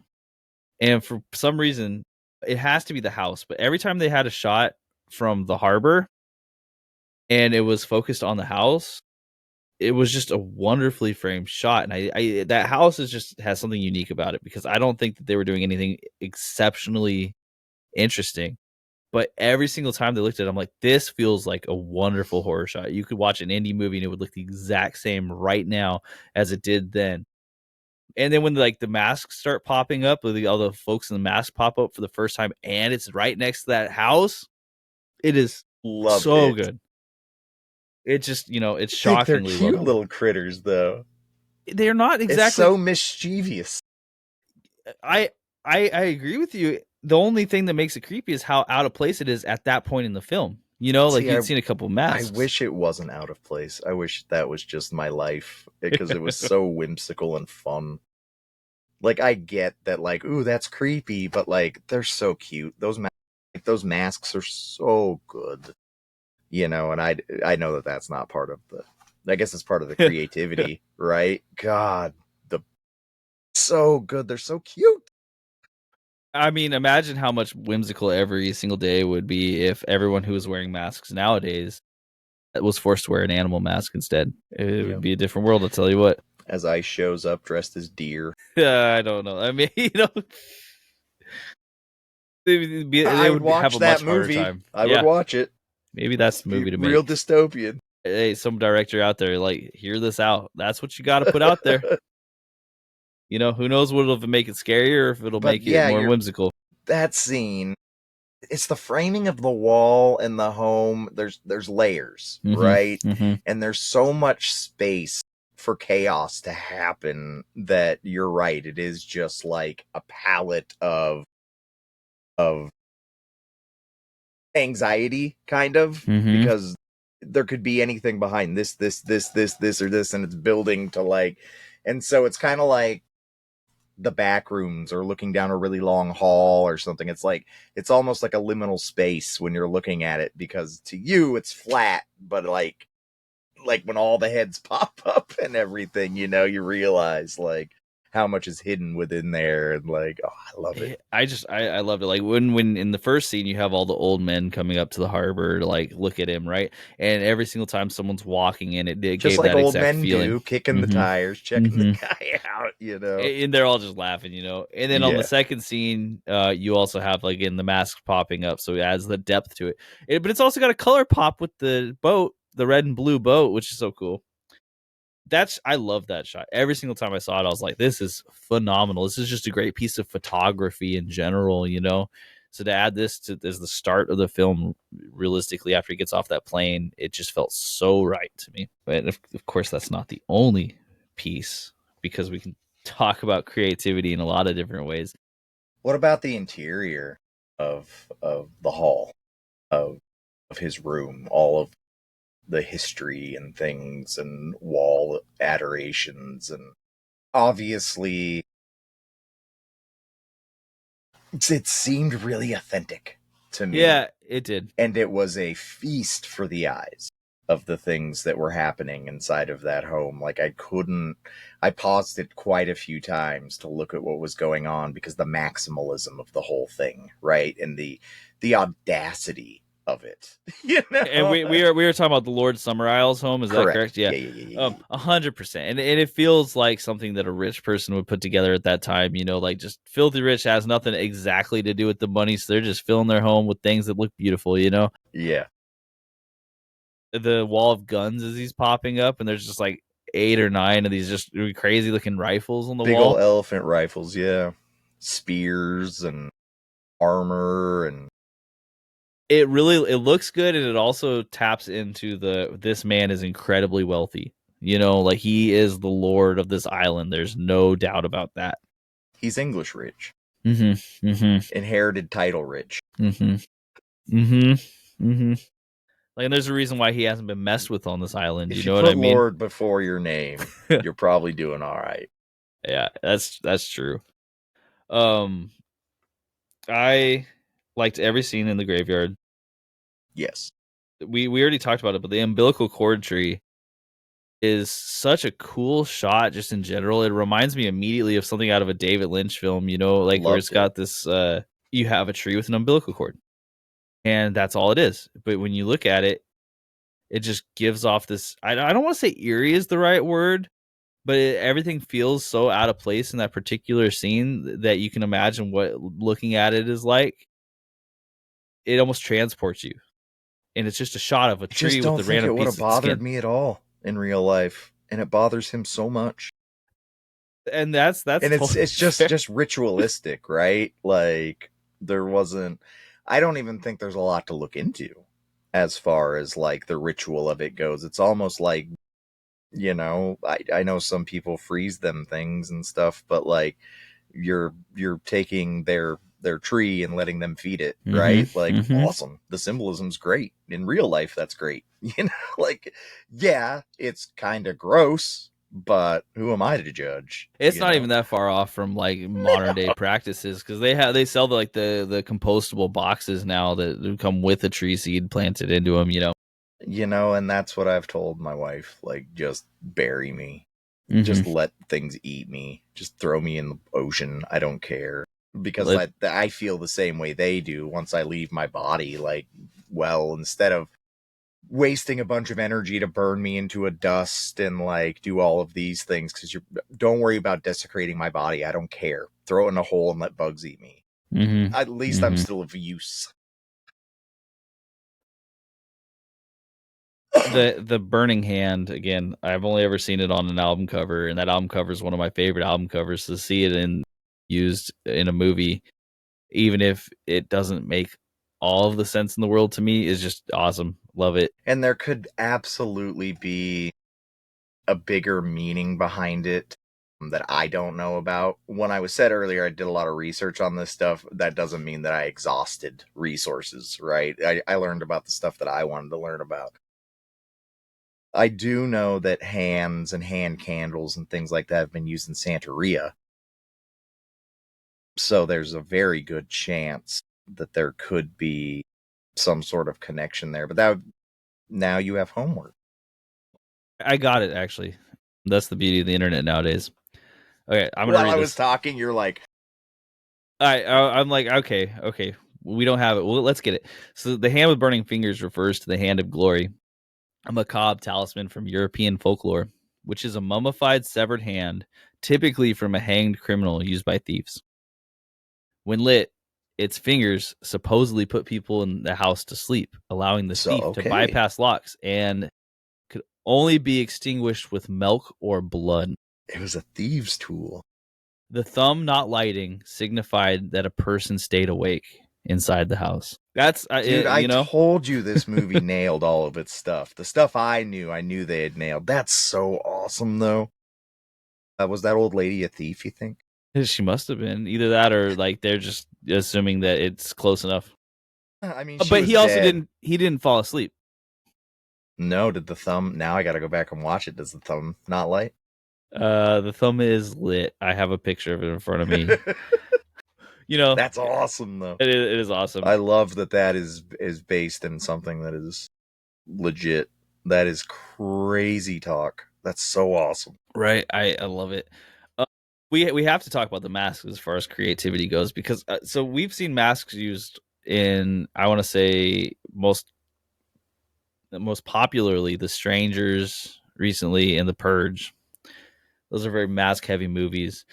This is 1973. I'm sure there were movies that used masks before this, but the masks take this movie from being a good murder mystery, thriller, suspense-ish horror movie. It's so many different genres that it's almost impossible to really adding in that level that makes it a folklore movie. And I know there's a lot of other things in this, but the masks stand out so symbolically and so easily that it's hard for me to separate them from this movie or separate this movie from the masks and the whole costumes. And they're just so wonderfully well done. It, to me, completely changes the feeling of the film. Yes. The masks are arguably the best part of the entire movie. And I'm not saying that the writing's bad or the acting's bad or I dislike the movie. This movie, when we do our ratings, will be one of the higher movies I ever rate. Mm-hmm. The masks are the best part of the movie. They are outstanding. Outstandingly well done. And nothing's scary about them at all. Very Beatrix Potter. Very, very like cottage core, very 80s through 70s England, that look like, is it off-putting? I think to some people probably. To me, it's just, those are the best masks ever made. They've got to be up there, and like the only thing that really like makes them spooky is the fact that every single person is in them all of a sudden. And like they're doing the Mayday only celebration. thing that makes a mask scary is the fact that there's somebody looking at you from behind it, right? True. Like, but those masks as an item are immaculate. The art director in that movie, that because I wanted to look up the masks and I wanted to see, well, what artist collective did these masks. It had to be somebody that's like really good at this, and it's like not just the art director and the people put them together, paper mache and flocking, and I'm like, what? I mean, like creativity hits. They're in the middle of doing this thing, and they were inspired.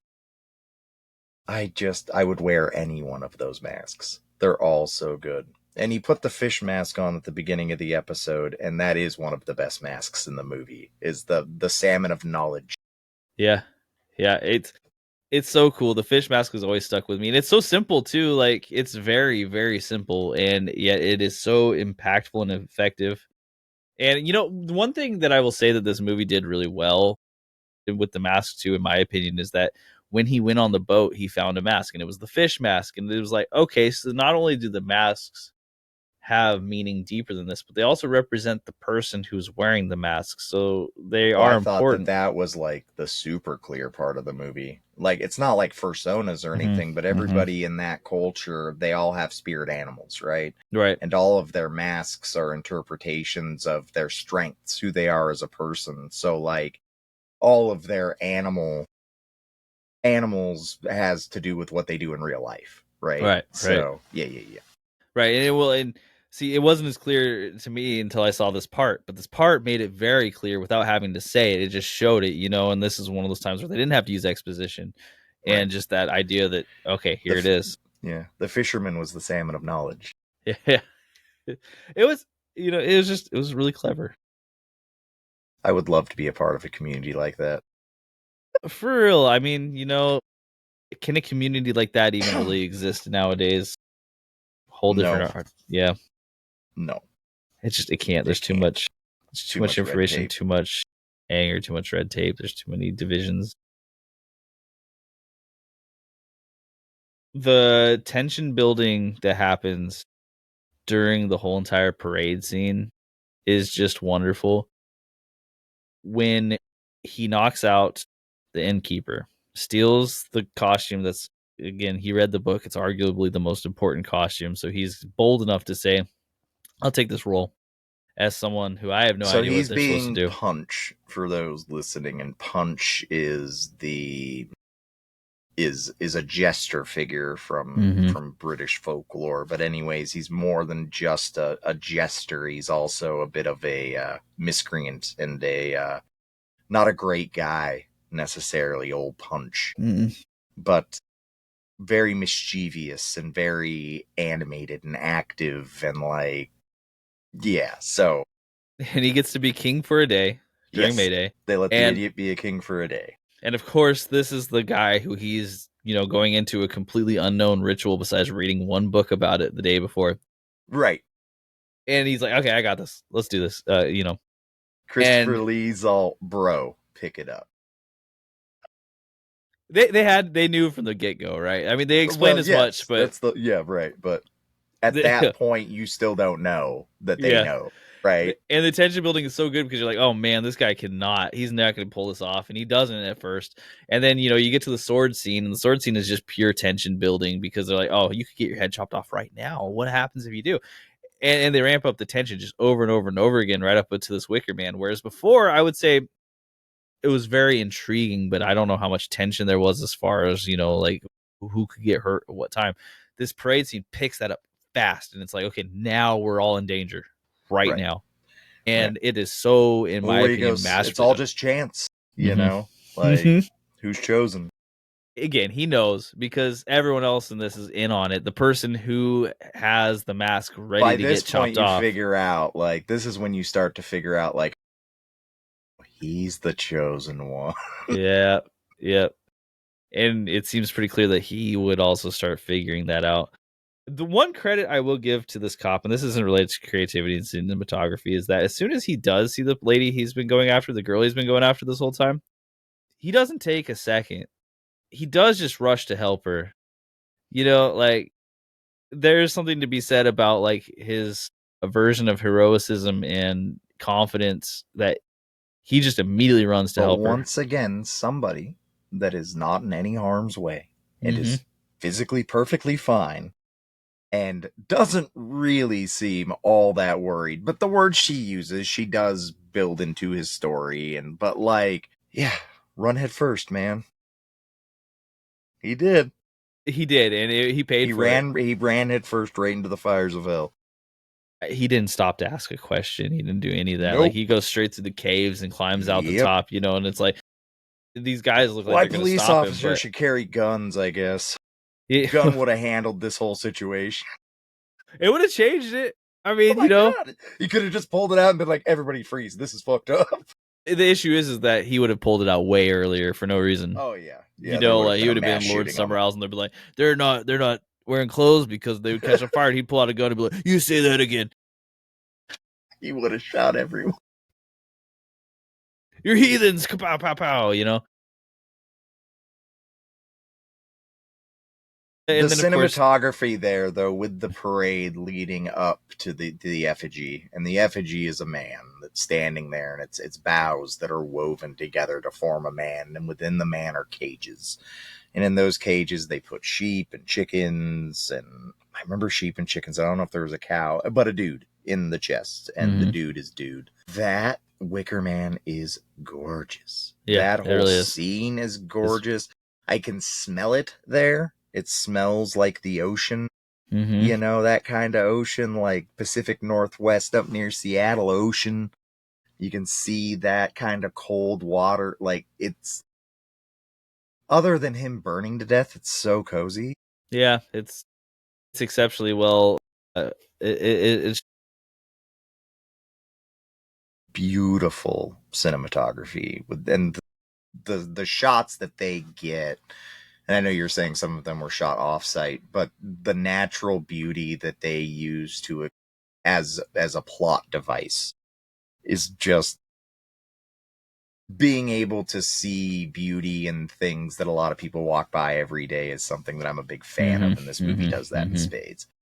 A lot of different times too. When people are imbibing, so when they're drinking or, you know, drinking is primarily what I will talk about. When they're in the Green Man Inn and people are drunk and reveling in the drunkenness, the shots change angles. And, you know, this is probably something that seems pretty simple, but it was very consistent. They made everyone look like they were drunk. They made everyone look like they were out of their normal state. And, you know, you got to give credit where it's due. It was really effective. That felt like a party area. Well, and the same idea, same scene when he goes outside and the people are fornicating amongst the lawns.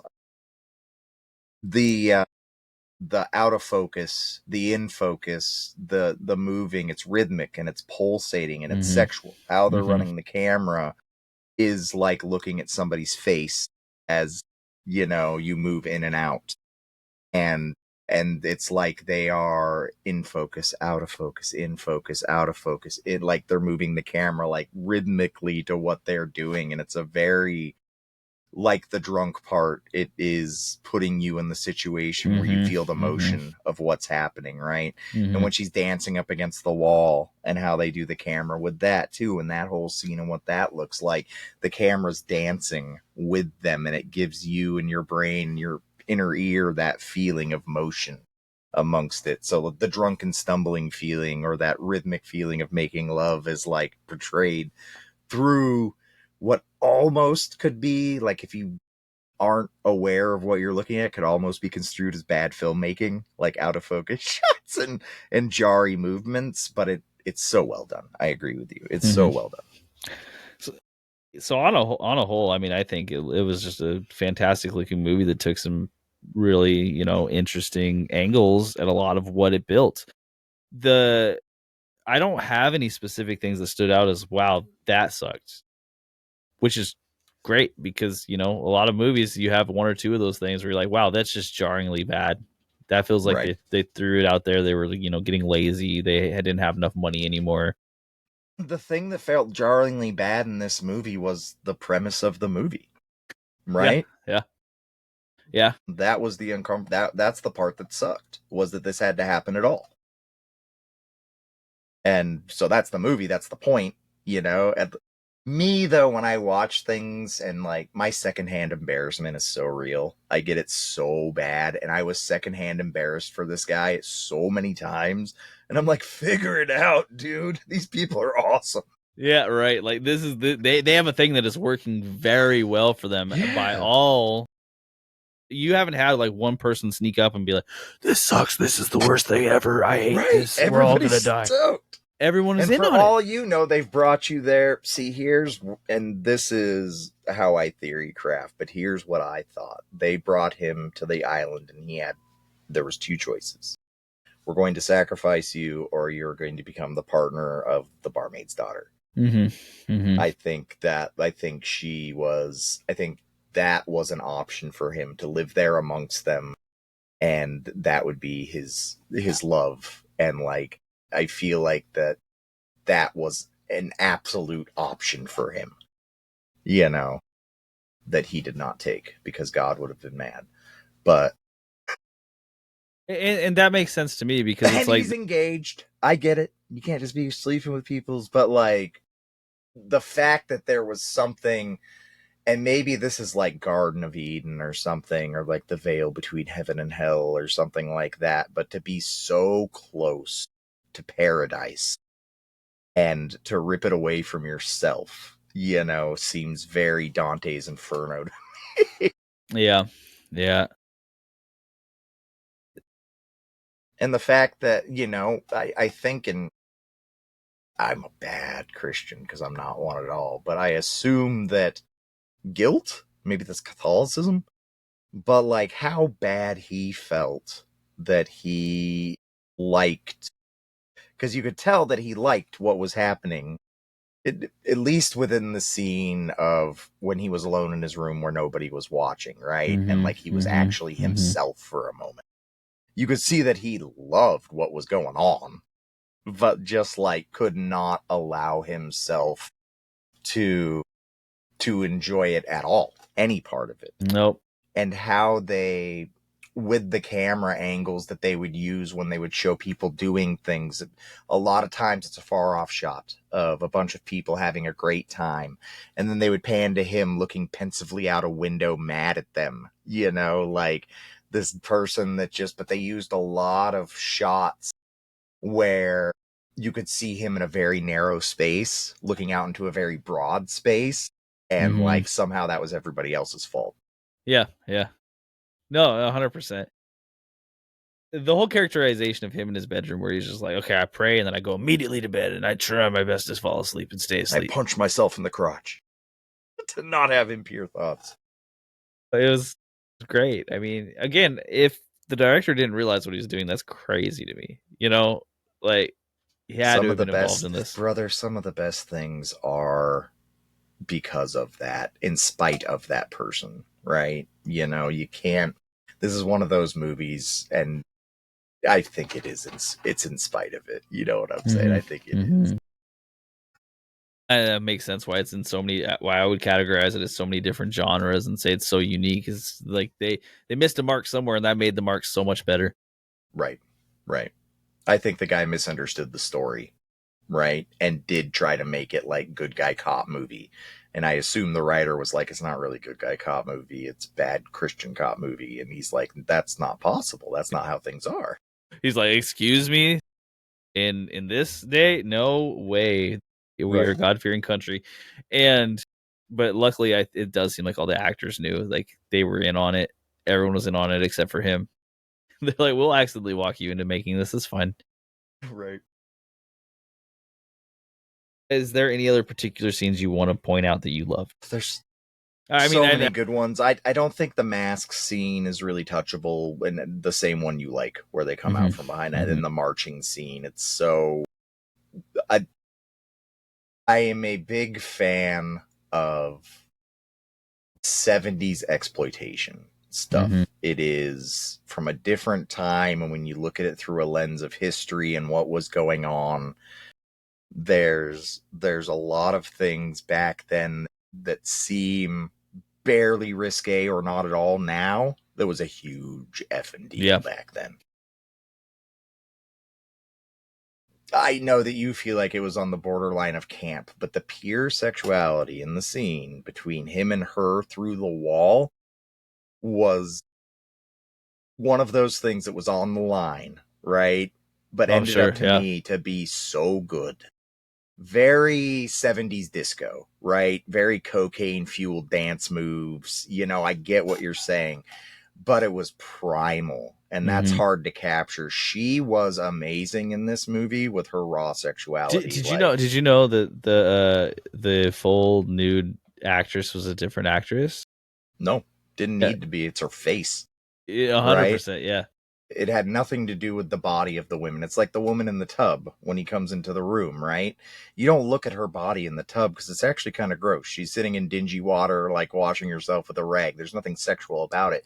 But you look at her face and like the invitingness of the face and like the true, like, I'm happy you're here. And like, so those scenes to me, those two specific scenes, I think were such a contrast to the guy's face in the scenes that it stands out to me. It's a very yin and yang moment of like beauty and ugly. And you can see whatever one to be ugly and whatever one to be beauty that you want. But like, it's very much a Beauty and the Beast moment. It feels like the horror of repression being shown through imagery. The most horror part is what that guy probably would have done if he didn't have God telling him not to do things, right? Like, the scariest man is the religious man that uses God as a shield to not do bad, right? Like, with me, you don't need to tell me not to do bad things because I just know. But I've been asked before, well, if you don't have God in your life, how do you stop yourself from doing bad things? Like, okay, that's creepy as fuck. Yeah, you're like, wait a minute. But that's his act the whole time, right? Yeah. Like, I can't do these things because you're lucky I can't, because God says I can't. You know? I am a God-fearing man. Right. So I liked those scenes a lot. Not necessarily for the nudity. That doesn't do much for me. I do like, and this may be off topic for this, but I do like in 70s movies where male or female, the pubic hair starts right below the belly button. Huge fan. And I love that in 70s movies. So I did enjoy that too, with all the naked people and their it was just, you know, it's that corny Woodstock feeling that they were doing with the pagans. And I feel like there's probably a lot of overflow there at the time, that these people are kind of hippies, right? So let's move on to the editing and pacing. This film, I think, just off the cuff, the editing and pacing is phenomenal. This movie has packed a lot into a very short runtime, and it doesn't feel like there's any real scenes or moments that are misused. Even on, so the theatrical cut was 88. It's a tight hour and a half, man. It is a tight 90 minutes. The version I watched, I believe, was 94 minutes, which is the final cut. And me too. It didn't waste any of those minutes. No, at all. The expedition dumps were, I don't think, necessary, but I think they thought they were necessary to keep people abreast of like the roadmap, right? But they were done so well, and they were done by people with a voice and in a way that I enjoyed so much that didn't even hurt the pacing for me. Right? Yeah. Because it's like, this is nice. Well, and it provided the movie that like shocking here's a twist moment, you know, that otherwise it may have missed out on, because there was a twist, obviously, and you could have seen it coming as soon as they walked out of the cave and saw them. But this really hammered in, you just got fooled, and what you thought was not true. This is what really is happening. I laughed so hard because he's like, "What's up, virgin? Get in the cage." I'm like, this guy that's like the most machismo, I'm going to tell everybody what to do, and I'm yelling at all of you, and I'm a big bad man, just got called a virgin and put in a cage and set on fire. And they made fun of him so many times, as like they called him a virgin, then they also called him a fool so many different times too. They're like, well, who else but a fool would want to be king for a day? Ha ha ha ha. Who else but a fool would stay here? show himself up. He was king for a day, wasn't he? And by choice. There was like he attacked somebody and knocked them out to be king for a day. That's how bad he wanted it. There was a little bit of gaslighting going on with the whole, well, you chose to do this, but it's in a very Pacific Northwest, passive aggressive sort of way that I really love. The passive aggressiveness we have out here is a lot like the dry humor and passive aggressiveness of Canadians and British people. And their way of cutting you down to size while not saying a single unkind thing to you is so good. When they finally do drop the words like fool on you, like, you should take notice that you're probably acting the fool. Mm-hmm. Well, again, he did act the fool the whole way through. So the editing and the pacing, I have realistically no issues with it. I thought it was done phenomenally well. If you told me that movie was a half hour long, I would believe you. That's what it felt like. It felt like I was left wanting, but everything was wrapped up great. It's just it's a masterclass in pacing. Like, you can present so many different ideas and present them pretty phenomenally in such a wrapped up tight way. Like, if you can imagine any movie using this setting right now and trying to present religion and the clash between old and new and like imperialism, that's a 2.5 hour long movie that just meanders through shots and chews scenery. There's so much that you have to explain, right, to the audience. There's so much that you have to build up, and you're right. It's a 3 hour movie. Right off rip.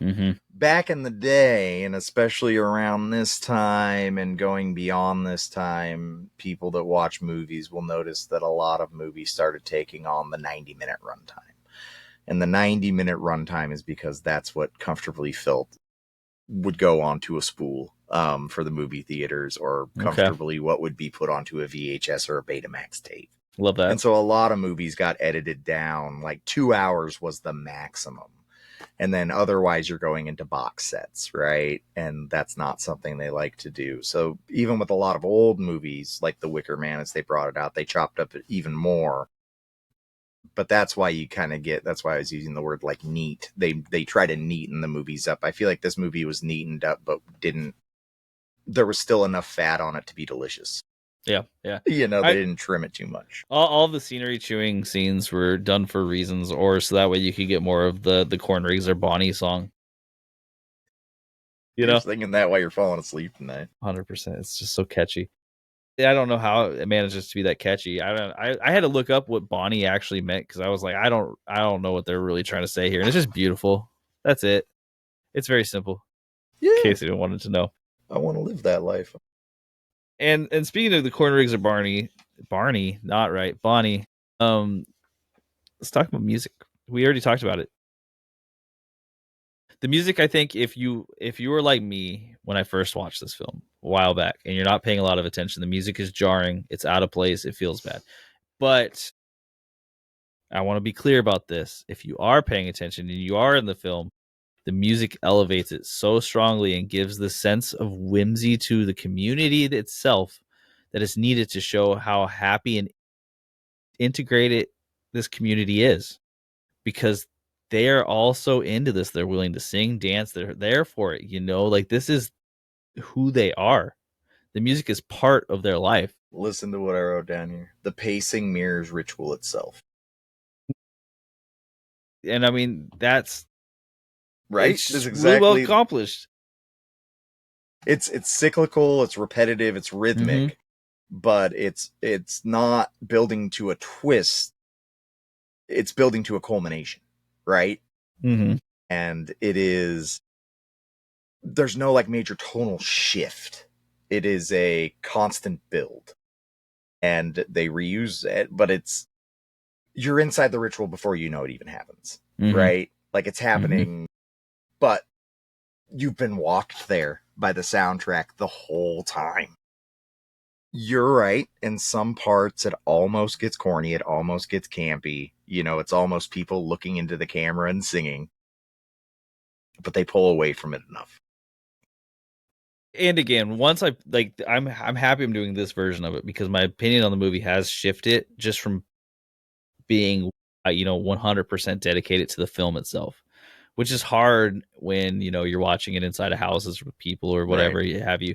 But this film, when you're paying attention to it, the music does not feel out of place, and it works for this because this community would be a little genuinely happy to be singing it. Exactly. Like if I think about corny now, it's like this genuine happiness. It's telling you what's happening, right? Like, it's so, you know, and exactly for why it works. If corny is like related to happiness and those feelings of like showing off how happy they are genuinely from inside. A lot of times what people call corny is stuff that I find whimsical. There's a fine line, I think. And I think age helps strip away the corny and add the whimsy. You know, I think you get away with a lot more when it's 1970s damn near Panatone filming, you know. Well, you know, we're still at the point where we're not calling things cringy yet, so we're no, there's nothing cringe about this movie. This movie's awesome. No. But yeah, so the music I think is phenomenal. And realistically, that Maypole song is so well done, and all the songs are really so well done. You could have convinced me that this was like a popular band had created the music for this at the time, as opposed to some media music people who made music for movies. Every song in this movie is good. Every one of them. It may not be some people's cup of tea, the style of music, but it is mine, and I love them. To me, it's warm blanket music. It's so comfy and cozy, and just like I want to be sitting outside drinking a tea and in the fall, you know, like it's perfect. It's great. There's no overusage. When it gets loud, it's loud on purpose. When it gets overbearing, it's overbearing on purpose. When it gets subtle, it's subtle on purpose. It's not forced like a musical would be forced. It is natural to what is happening in their world. Yeah, it's a 10 out of 10 soundtrack for me, brother. Like, no, that's pretty fair. I think the hardest song for me is, and I've mentioned it already so many times, the Corn Rigs Are Bonnie. Not the second time they use it in the film, but the first time when he's on the plane and they jump immediately into it, because it's such a hard tone shift so fast in a movie from like this airplane shot to all of a sudden the Corn Rigs Are Bonnie, and it's like, whoa. But you know, but it's taking you from where that guy lives, and putting him to where he's at. That's the thing, is they start showing that nature of the real world versus this world, which is also a real world, but he's going from one place to another almost metaphysically, right? Yep 100%. It's that looking on it from the eyes of someone who has now watched the film, it makes so much sense. Whereas when you first watch it, and if you're not completely aware, I think it has that off-putting feeling to it, but it's not necessarily true to everyone, I would say, first off. And second off, it did make more sense as you got into the scene and he gets to this community and you see all this community's old timey, you know, like this Corn Rigs Are Bonnie thing that they're talking about. This is an agricultural community, and that's really what they're trying to say. Which I guess it's not fair to call an agricultural community old timey. No, I think that they had what we would call here in the States like a productive commune or a productive community. And that's just pagan beliefs or Wiccan beliefs in general, is community is the most important thing, in taking care of your neighbors and worrying about the harvest. And like, it's just it's a purpose driven life, right? Which seems out of place now, but I think all life should be purpose driven lives, right? Like, I think it's important to grow your own food and to slaughter your own animals and to be a part of the life that you're living. Like, I think so many people are so far removed from that. And I think that these people in this community are living in a way that is, yes, it's kind of weird, but actually it's not. It's just how things were forever. We're out of place now, you know? Nothing they're doing. If anything, they're very technologically advanced. They got lots of cool stuff. It's true. That's true. They do have a bottle of foreskins that they flash to immediately to the pharmacy. I would be remiss if I didn't mention that scene at least once during this pod. Foreskin's good medicine, man. It has to be. You know that. I don't want to pontificate on what that might mean. No, it's true. It's used.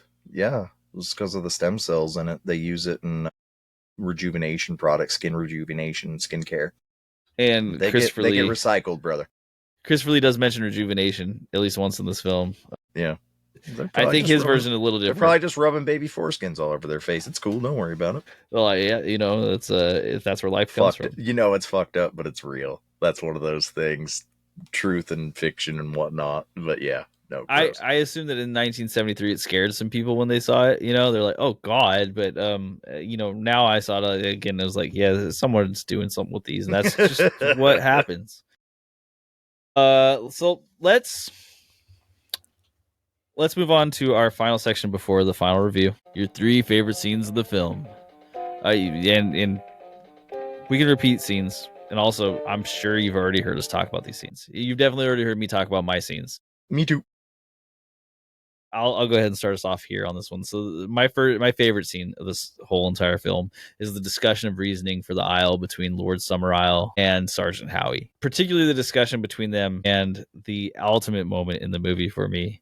Just even if it's not moving the needle on the actual messaging, when the line delivery happens for "Do sit down, Sergeant." Shocks are so much better absorbed with the knees bent. I just laughed so hard, and I could live off that line alone and give this movie a good score. Right. That's such a good one. My second favorite scene is the plane not working scene, which is, again, when he gets taxied out to the plane. He gets in the plane, he's trying to turn it on, and then it shoots back to the house, and everyone with their mask pops up and they're watching him in the plane. It changes the tone a little bit in this film from like mystery thriller to like, okay, now we know that he's the one being messed with and he can't leave. And this multiple people very are playful and mischievous, And I would agree that playfulness, like a squirrel stealing your sandwich. But it's like you're in a game that's one-sided, you know what I mean? In this particular one, like they're all in on it. You're not in on it. Biased just because I don't like that guy. That's just no, and that's fair. I just think this is where you get that real like we now know that he's the one who is he's in trouble, and now we have this air of actual tension starting to build, and that's where it starts for me. Is when the filmmakers are like, let's start the tension right here, and that scene wasn't necessarily it, but it was that now we're kicking it into gear. And then my third favorite scene is when the sergeant goes to the graveyard to find the grave of Rowan and is met with the woman with the egg breastfeeding and then makes it across the wood left outside because it's so dramatic and it's so well shot and it is so interesting.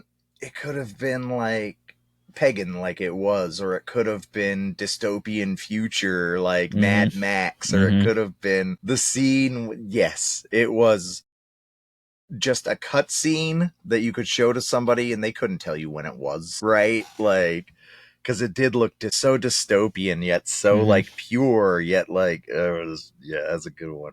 I love that she looks so, the lady who's breastfeeding, she looks so content in what she's doing at that moment.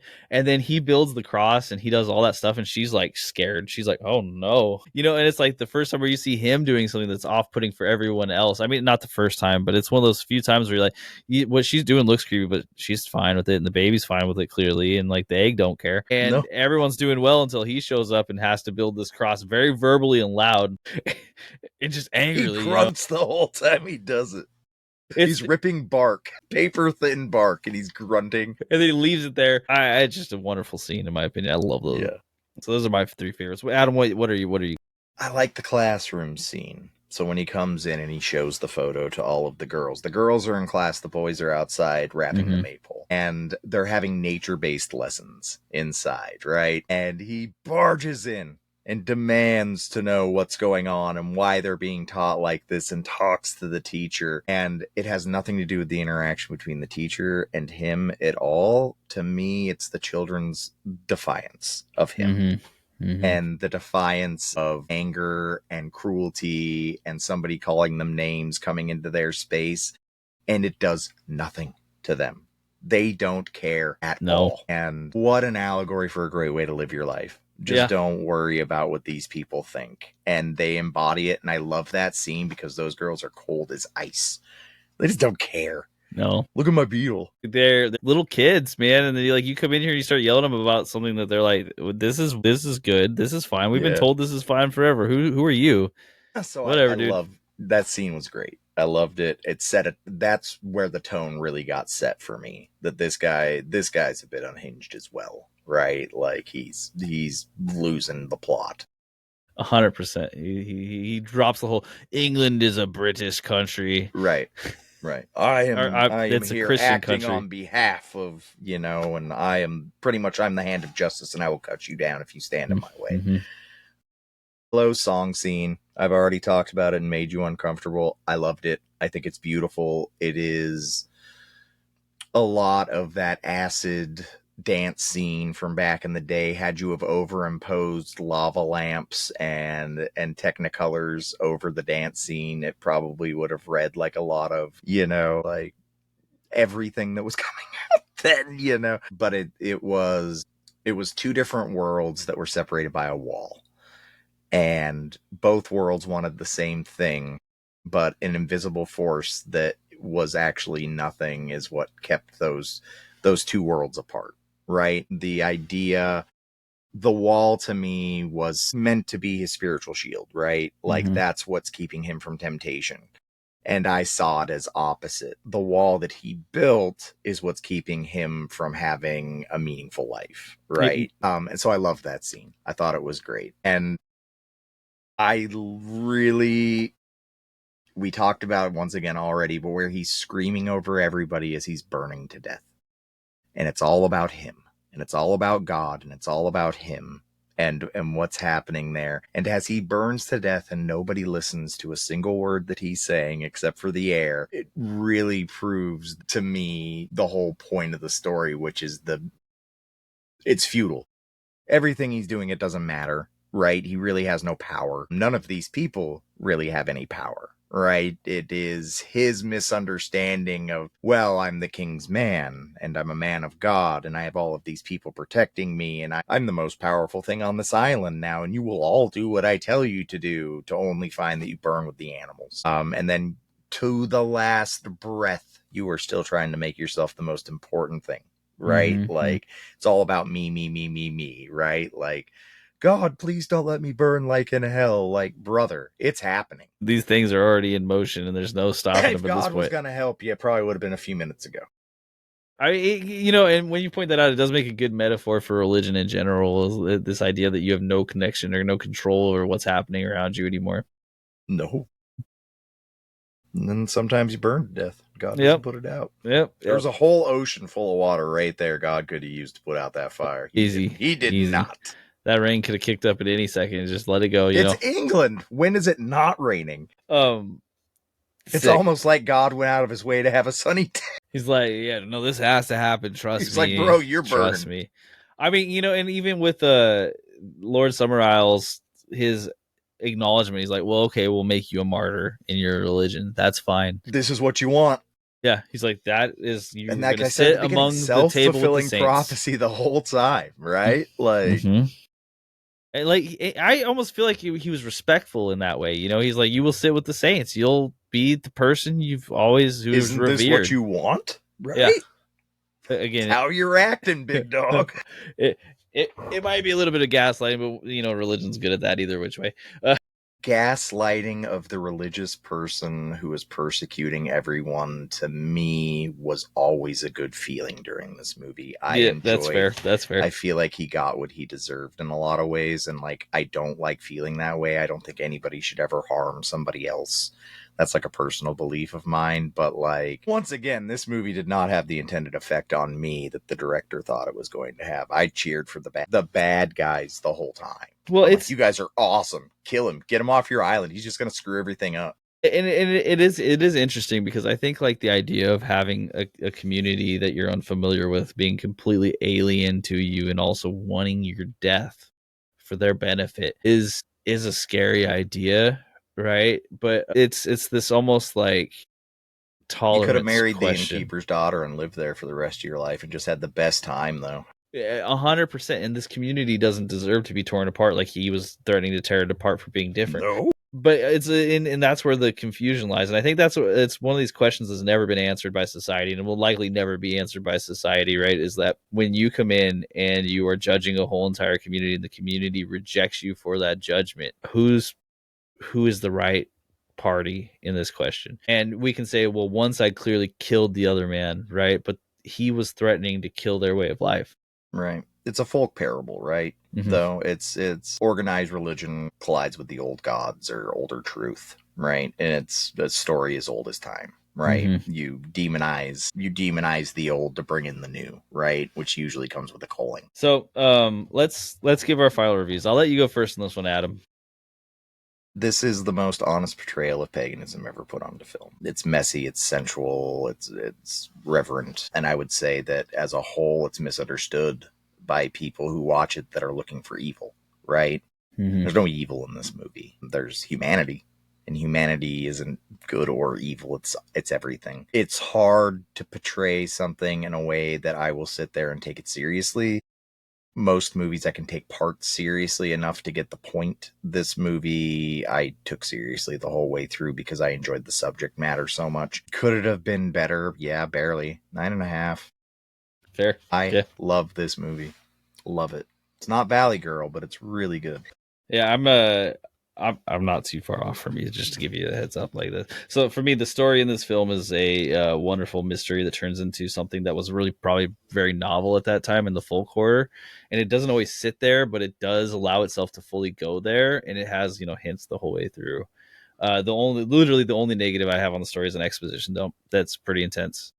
But other than that, everything worked really well, and it managed to capture everything it needed to in a short runtime. The music, awesome. I mean, you won't hear music like this in another movie that fits so well despite being so odd and so out there. Like I said, when I first watched it, I thought it was a weird musical, and that's not enough credit for it, because like this movie actually has the music's a part of the script, right? It doesn't work without it.